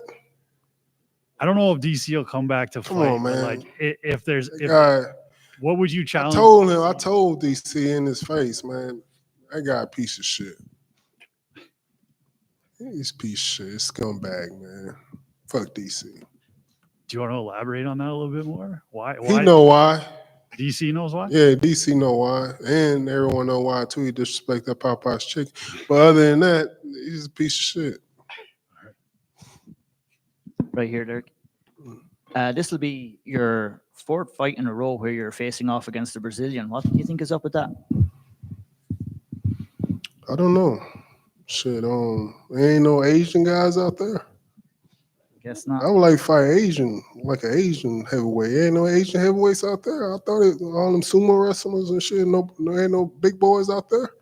Yeah, it is sickening. I'm tired of fighting Brazilians though. With your fight style, obviously accumulating 30 fights in the UFC, we've seen you in there for quite some time.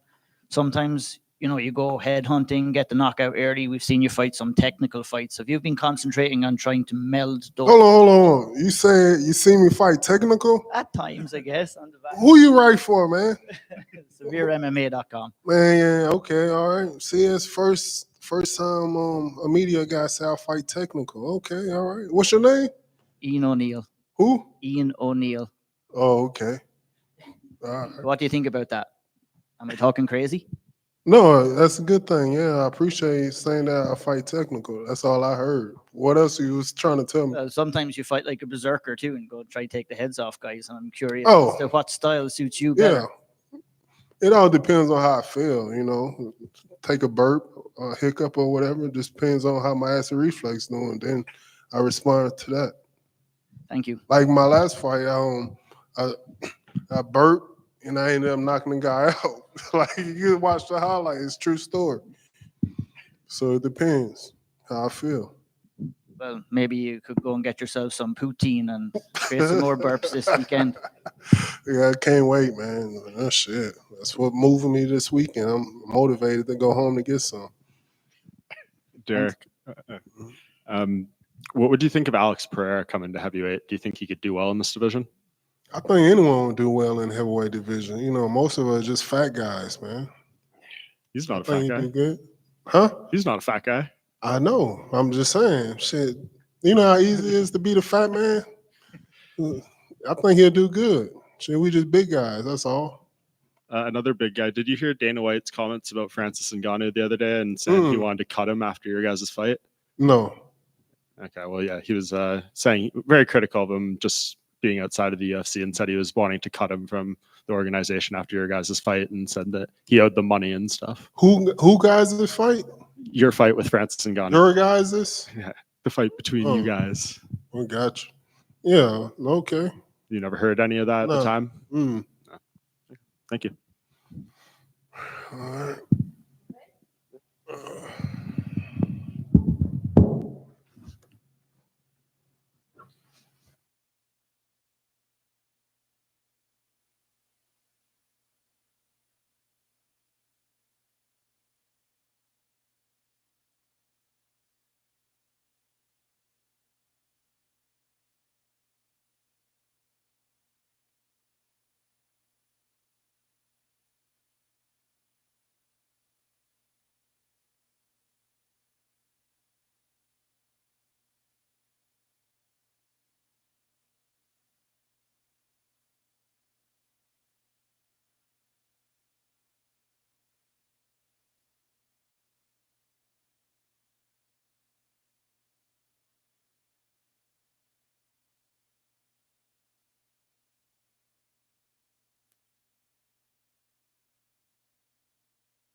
Hey, Pedro. Down here. Hey, what's up? You'll retake the record once again for most bantamweight fights with this one. I guess we know how the past few have gone. How important is this one against Aiemann?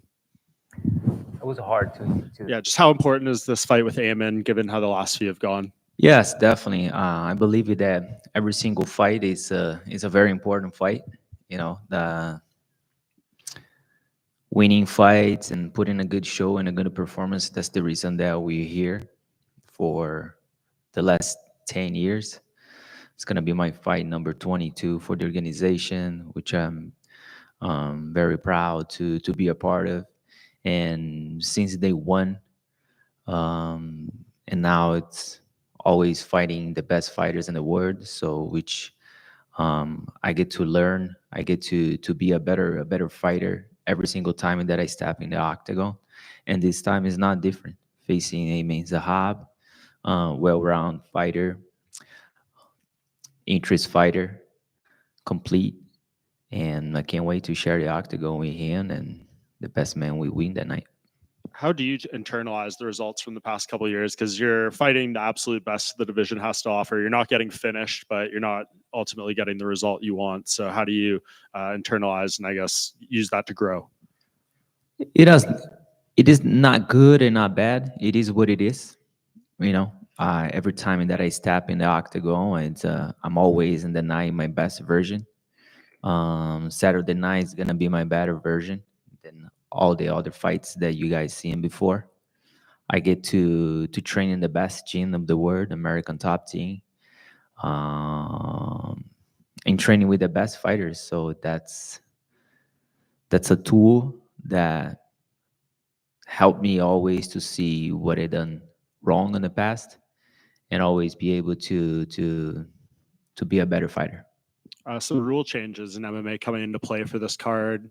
Right, 12-6 elbows now legal. Grounded opponent definition has changed. Did you train around any of that, or is it in your mind knowing that certain positions might be available to you now that weren't there before? Yeah, definitely. Coach Pahompa, he was inform us at the gym, and we be training some of that, the new rule, let's say. Better down here, do you right? I got to ask, as you mentioned, you do train at American Top Team down in Florida. So why Edmonton? There's a Tampa card in like 6 weeks that would be probably a lot warmer. Was this just what was offered to you?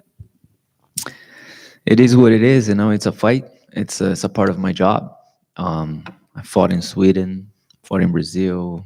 That's my second time fighting here in Canada. And it doesn't matter. Any memories of the last time you fought in Canada? Yeah, it was 10 years ago. It was, I think it was October 2014. It's been 10 years ago. It was my third UFC fight. I get to finish Jhonata Sanders in like 7 seconds in the guillotine. So yeah, definitely a good memories on that one. And I'm ready to repeat this Saturday night. And like you said, you've been here a while now. You're 38. I think this is you've had over 30 fights. I mean, what keeps you motivated at this point? What keeps you going to the gym, getting up every day and grinding? Yeah, that's a good question. Definitely a question that I ask myself every single time. I live every day of my life thinking about fight. Every night, every time that I go to bed, I thinking, how excited it's gonna be tomorrow morning to go train. Not even that. For the last 2 years, I also being a coach at American Top Team, so I'm transitioned to that version also.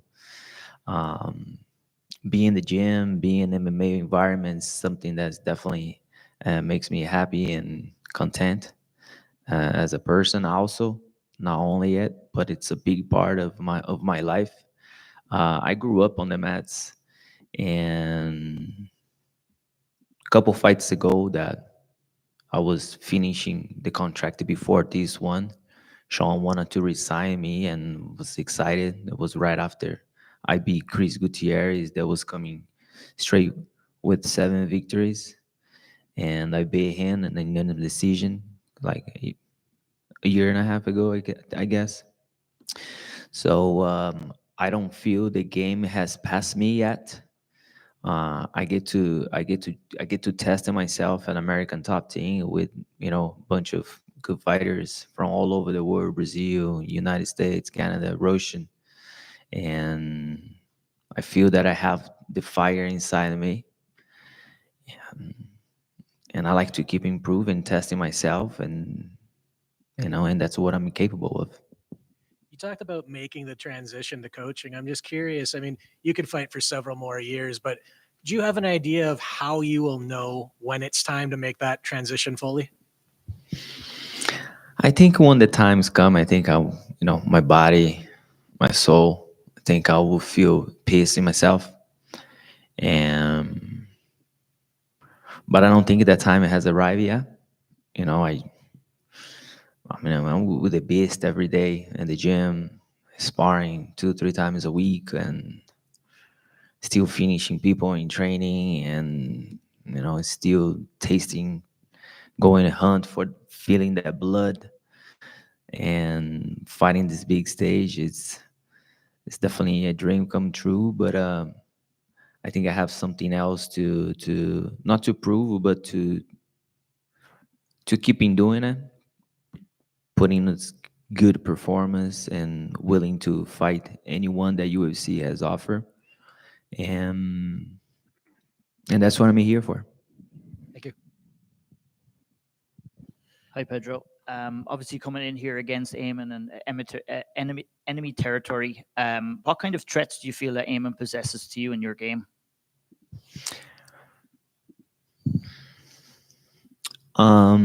He's well-rounded, training with a good team. They have a good coach. I know he's gonna be ready to face me Saturday. In watching some of his fights, previous fights, and my coaches also, we gotta be aware. We gotta be aware with everything that he can present on Saturday. He's a danger fighter. He fights calm. He being around with a lot of fighters that fought in this type of caliber event and fights. So not underestimate him. I know it's gonna be a tough fight, and that's what the type of fight that I like to be. Tough fights. What kind of problems do you think that you can give him in there on Saturday night? Pressure, skills, and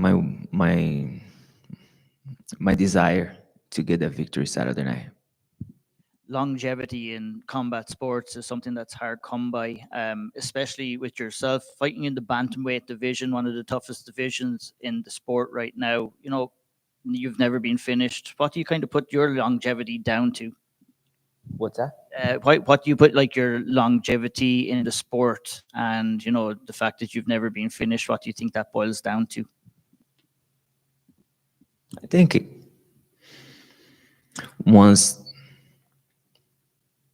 genetic comes first. Second one's a heart. You can teach a heart, and it's pretty much it. Genetic is a heart. Obviously, you have some history with Sean O'Malley, being in there with him, kind of unfinished business. What do you think of him losing the title to Merab, and what did you kind of make of the situation up at the top of the division right now? Yeah, no, I never denied that he was a good fighter. I always was aware that he's very skilled. He's really good. Merab too is just a different beast, and I was happy to see Merab becoming a bantamweight champion. Thank you.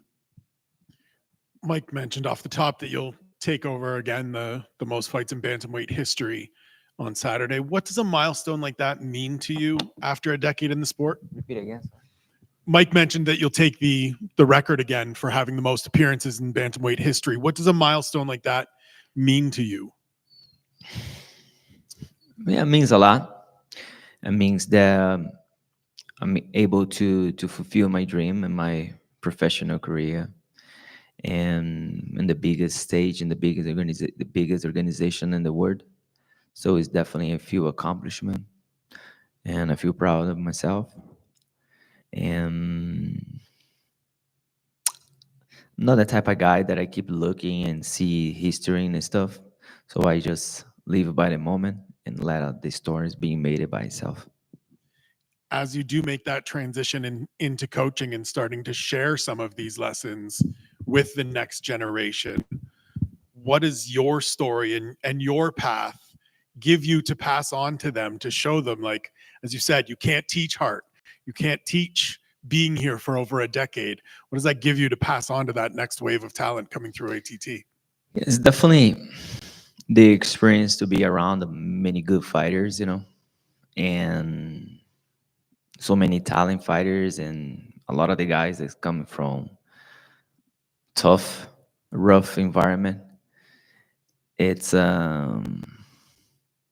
like a school for them, and it's kind of like the kind of feeling that I get that this guy, he can be really tough. So they, like something that I say previously, you cannot teach you, but something that you can feel from other person, opponents.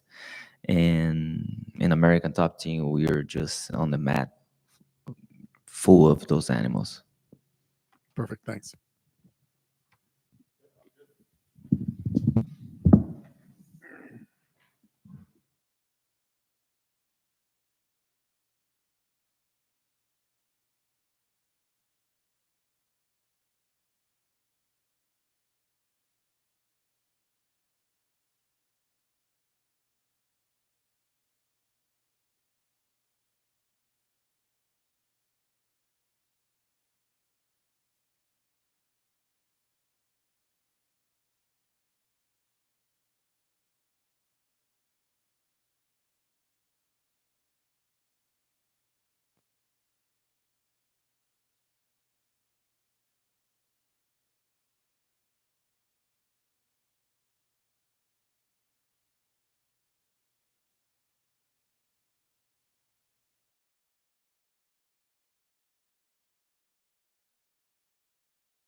Erin. Hi.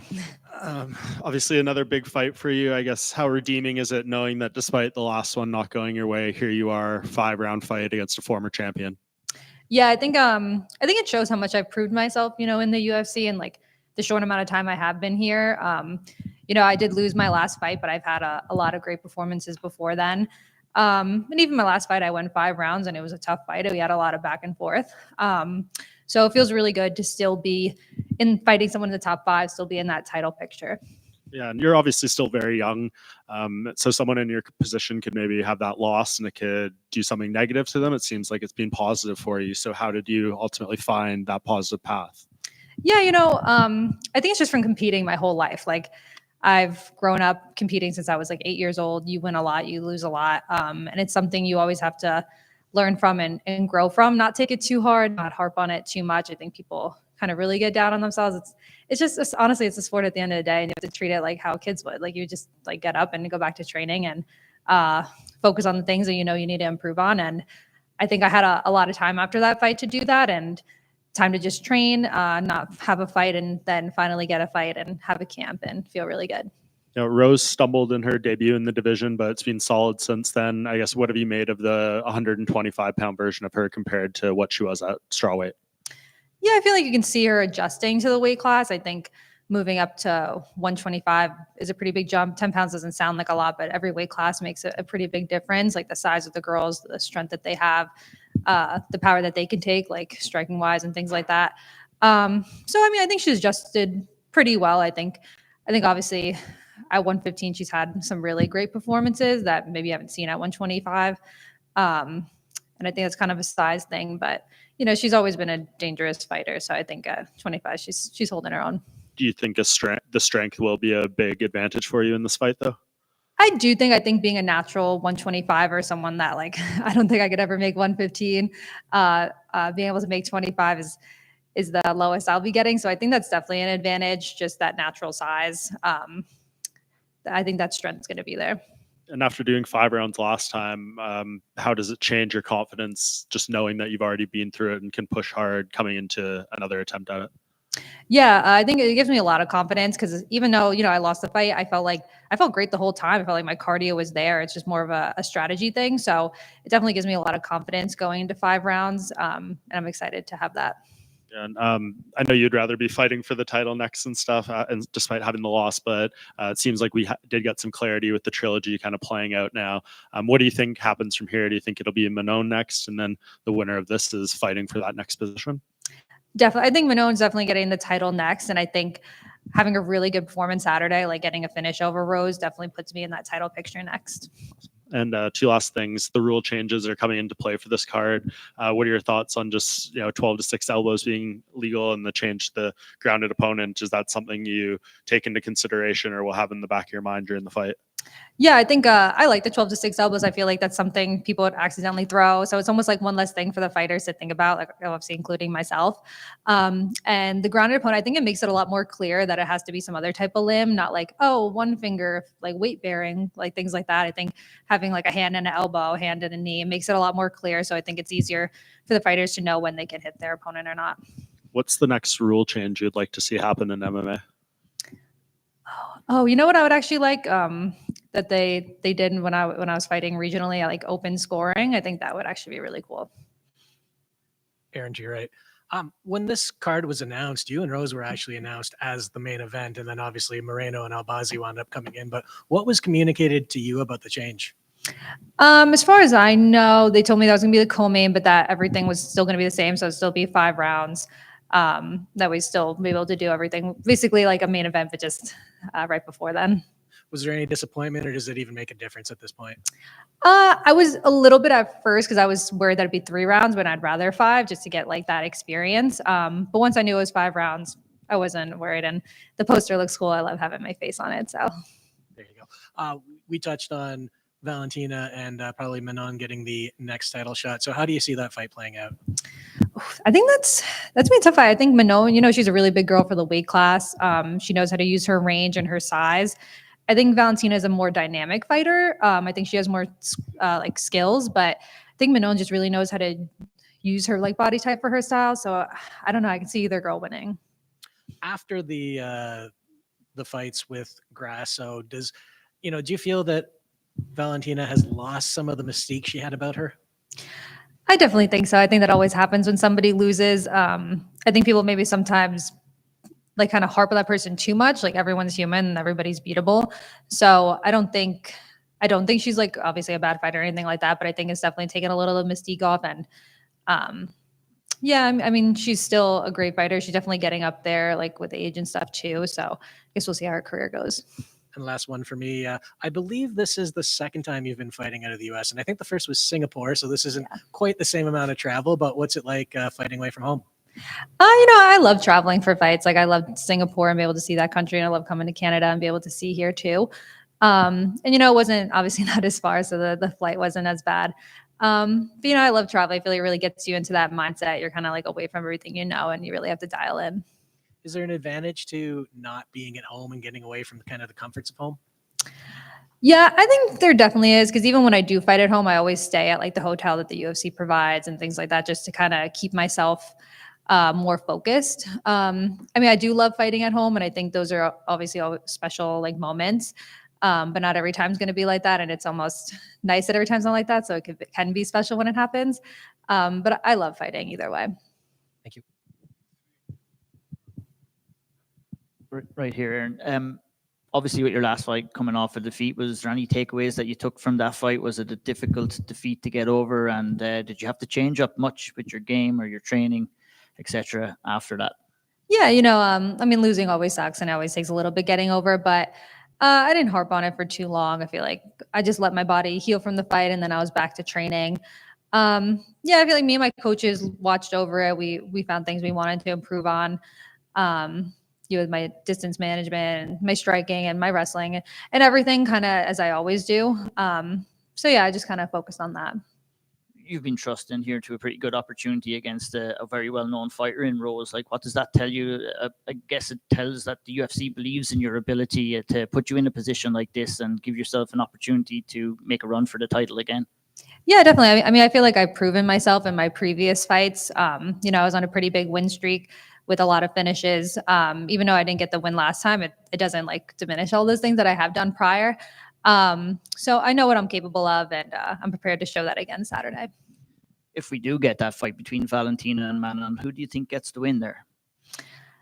I'm not really sure. I feel like both girls have their strengths and weaknesses. I think Manon's size obviously is going to be a huge advantage. And Valentina's game is pretty diverse. So I could see either girl winning. Jasmine Jasudavicius was in here earlier on. She was speaking very highly of your teammate Fatima Klein, who obviously lost to her. But, I think she put in a good performance on her UFC debut at short notice. Just want to get your thoughts on that fight and if we're going to see her sometime soon. Oh, yeah. I think Fatima did amazing. Considering the circumstances, she moved up a weight class, took it on 10 days notice in elevation that she had no time to prepare for. And she still went out there and she scrapped super hard. She was rocking her with some of those right hands. But I'm super excited to see her go back to 115, be in her weight class, be prepared, and really show what she has. Thank you. Okay. Thank you, guys.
Hey, Brendan. What's Welcome happening? back. Thanks, man. I know you had said originally you were maybe going to take the rest of this year off, right? So when did plans change for that? I think it's very easy, man. Like, I'm a competitor, you know? So when I decide to take a little break of competition, everything was fine in that moment. But after that, like three weeks after, I'm starting to think again, like, damn, I want to fight. I want to fight. I want to fight. But then is when, my wife, my family helped me a lot with that. Like, hey, my wife and my coach is like, hey, you have to take a break. You have to take it serious. You have to rest. You be with your family, with your daughters, and make more nice moments with them first. So I have to calm myself. I had this fight with myself in my mind to take this break serious. But yeah, I mean, like after I decided to take the break, I was like, damn, I want to fight right now. That's the thing. But no, I think I made the best choice. Yeah, so you went into it, I think, with some certain things you want to accomplish. Now that we're here again on a fight week, do you feel like you did everything you needed to during this break? Man, I mean, my energy right now feels amazing. I feel so hyped, and it's crazy how my last 2 training camps I don't feel like this. I feel all the stress, all the responsibilities. In some point, that exploded in my mind, and I wasn't really enjoying this kind of moments. And now I feel like before, when you start your career at the UFC, and you have all the media talking with you and everything. Now it's like before. So yeah, man, I try to just recover my body, recover my mind, heal some injuries were like bother me in my last training camps, and now I feel perfect. Yeah, like when you came back for the second stint after being cut and everything, that was like 2.0 Brandon Moreno. Is this the 3.0 now? Man, that's the thing. That's the goal. Obviously I have to back up all my words, but that's my goal, to show to the world. And it's crazy. And I've been talking with my coaches about this. Like, I feel very frustrated because even when I lost my last 2 fights, I feel in my prime. I feel very strong. I feel stronger. I feel with better technique.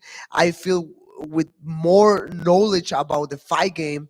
Just the result is not what I've been having in my last couple of fights. So now my goal is to show that to the world. To back up all my words, to back up all my hard work at the gym, and that's it. Did you always feel like Amir Albazi was the right opponent that you would come back to? Obviously, you guys were scheduled to fight before. Man, I just want to fight against another fighter. I've been in a lot of rematches, and a lot of fights, 2 fights with Roybal, 2 fights with Cara France, 3 fights with Pantoja, 4 with Figueiredo. So a lot of rematches. So I just wanted to fight with other person, make another different game plan, and that's it. And everything was easier for me because all the game plan we did it in when we started the year, because we was supposed to fight in Mexico City. So now we cut some time making all the game plan because it was already done, and we went just to the hard work. How do you approach that mentally? Because you were so used to fighting these same guys. I'm sure somewhere in your mind, you know what works and what doesn't. And it's like almost ingrained into you. And now you're fighting more of the unknown. Does that take a mental adjustment at all? I don't know, man. Hopefully. I mean, I have to make a nice performance this weekend. But the only thing I can say to you, I feel amazing. I feel ready. I feel fresh. I feel very motivated, and it's crazy. I mean, I never depend of motivation. I try to depend more about my discipline and be focused in all my goals in the future. But man, I feel really good. A couple of rule changes will be coming into place with this card, right? The 12 to 6 elbows and the definition of the grounded opponent. Is that something you took into consideration and will be in the back of your mind at all during the fight? Yeah, I mean,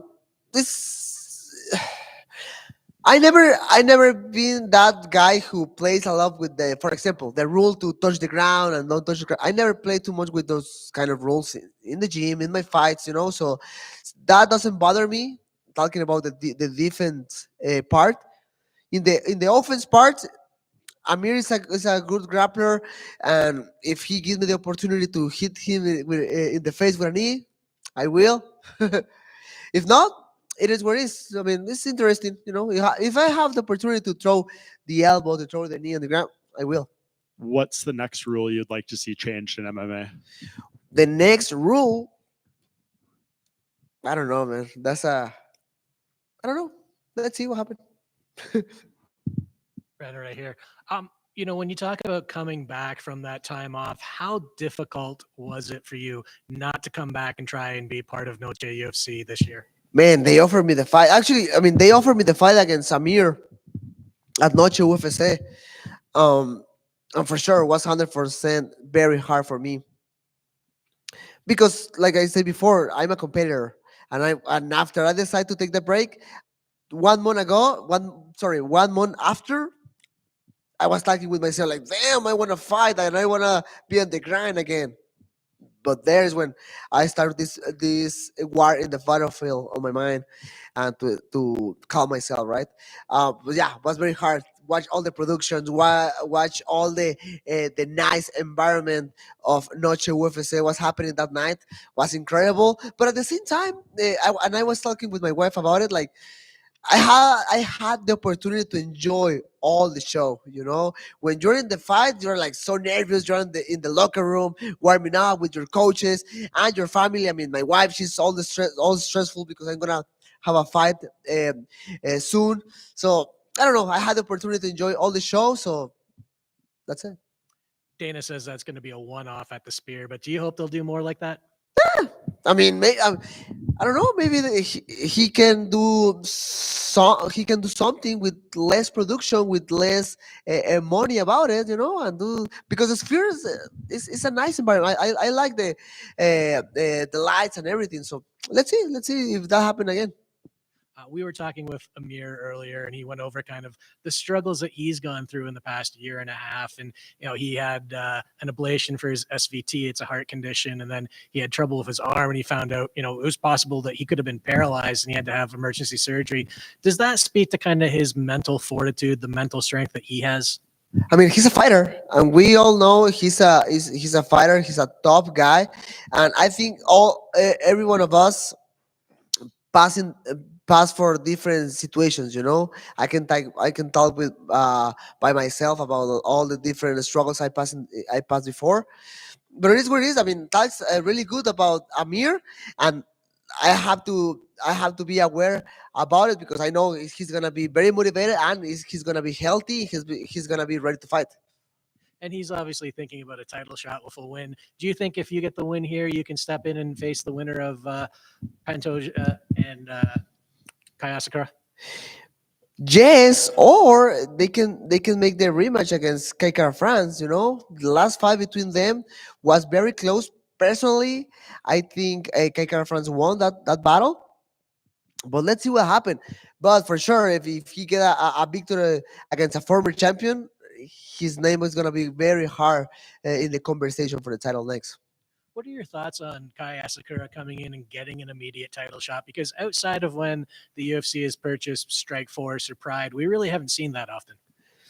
Man, I think it's positive. I think it's a positive thing for the division, because I don't know.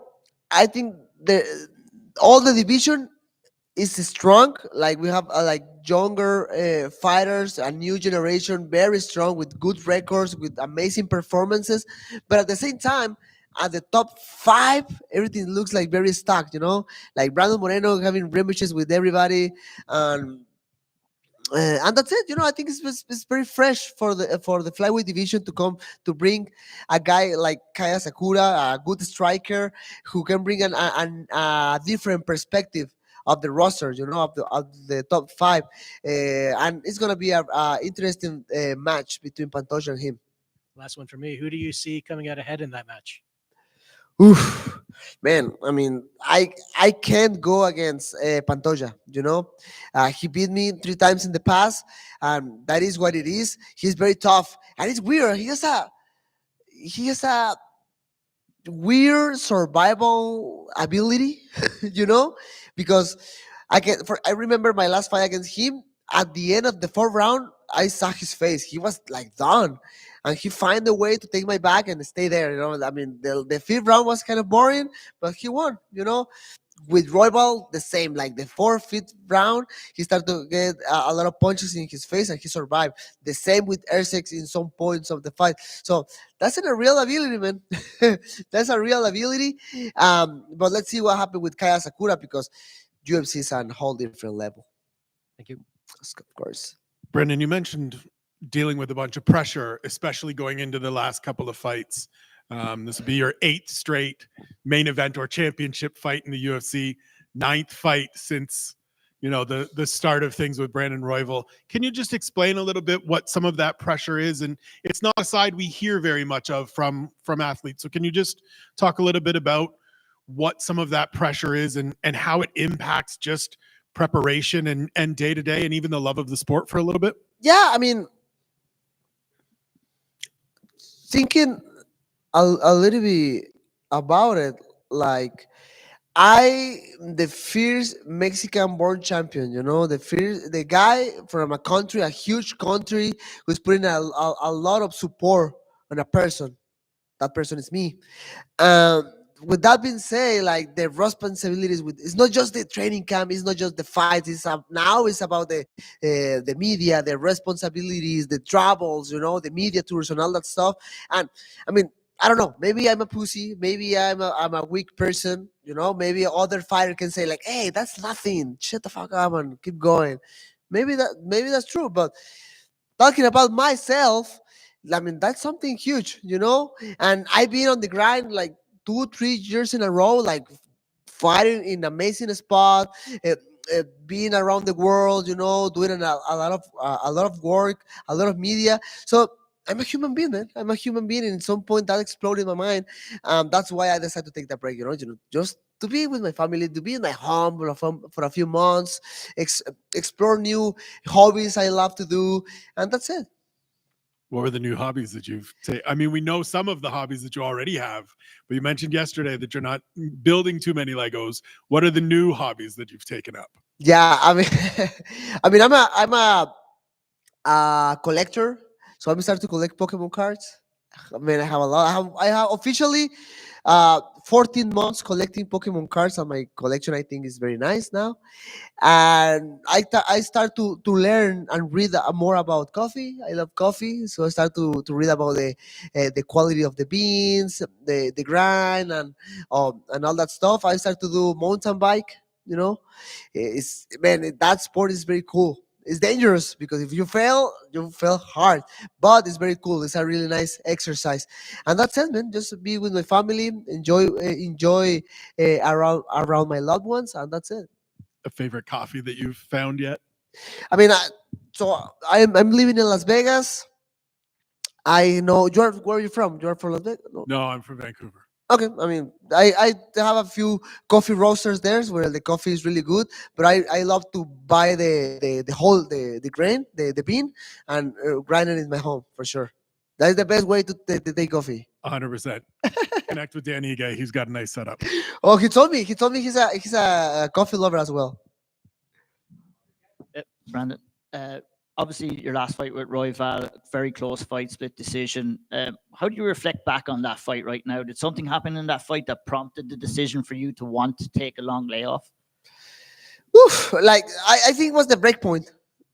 That's it. Like I said this before, like I don't want to put like any excuse. I think Brandon Royval is doing an amazing job right now. Like he's a tough guy, you know, with amazing rhythm in the middle of the fight. But I don't know, man. I mean, I feel like that night was that kind of night when your mind is not there. And that's very frustrating, you know, because I did all the training camp, the elevation. I leave my family for 2 months. Really nice sparring sessions, everything. And then in the fight, like I wasn't there. Like my body was there throwing punches, you know, but my mind, like, I don't know, man. That's very frustrating for me. Yeah, because, you know, we've seen you there fight long fights with high-level opposition, and you always have that ability to push in the championship rounds, and maybe that wasn't there against Royval. Is that what you're trying to say? Yeah, man. You know, and again, no excuses. I mean that I don't want to come here and start to put a lot of excuses. Just and I think it's very normal between fighters. Maybe you can ask other fighters like, "Hey, you have fights where you feel like your mind wasn't there?" Like they're gonna say yes, and that night was one of mine. Are you preparing yourself coming in on Saturday night for another 5-round war? Yeah, always. I mean, I respect every one of my opponents, and I'm expecting the best of them. You know, I'm expecting the best from Amir Albazi. I know what I say, like he's very motivated. He's ready to win. He wants the title, and man, I feel ready for that. I just my energy feels different now, man. Yesterday, I seen you put hands for the first time on your custom fight shorts. Ooh, I was beautiful. wondering if you could talk about the meaning behind the design. I think at the end you are the judges and you are the real judges here. But man, I love those ones. You know, Look pretty cool. Are very cool. Maybe at the top 3 of all the custom shorts UFC make in the past. I mean, you are the judge. Thank you. Awesome, guys. One more right here. You know, Brandon, there was a time not too long ago where the flyweight division looked like it was going to be out of the UFC. I mean, you left for one fight, a couple of fighters left, and there were talks of cutting the division. And now we're coming off just a couple of weeks ago where people were calling Royval and Touch to Retire one of the best fights of the year. And the flyweight division is red hot. So what does it mean to you to have been part of that division's resurgence? I mean, we have to say thanks to, I don't know, like destiny, life, whatever. Like we have the opportunity to keep the division. I mean, obviously UFC and maybe Cejudo, he had a nice performance against TJ Dillashaw. You know, just to UFC to keep the division and give us another opportunity to show all of that you are saying right now. Like we're amazing athletes. I really believe is talking about the skills. From the bottom of my heart, I believe this is the best division ever. You know, obviously, I don't know if it's because we are small or something, but the people sometimes don't talk too much about it.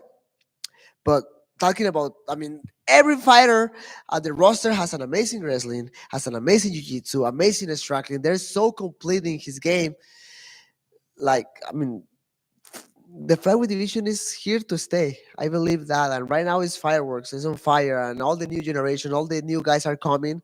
The top 5, what I said before, like, it's a little bit stuck, but the talent is incredible, right? So, man, we're the best. Thank you. Of course. Us.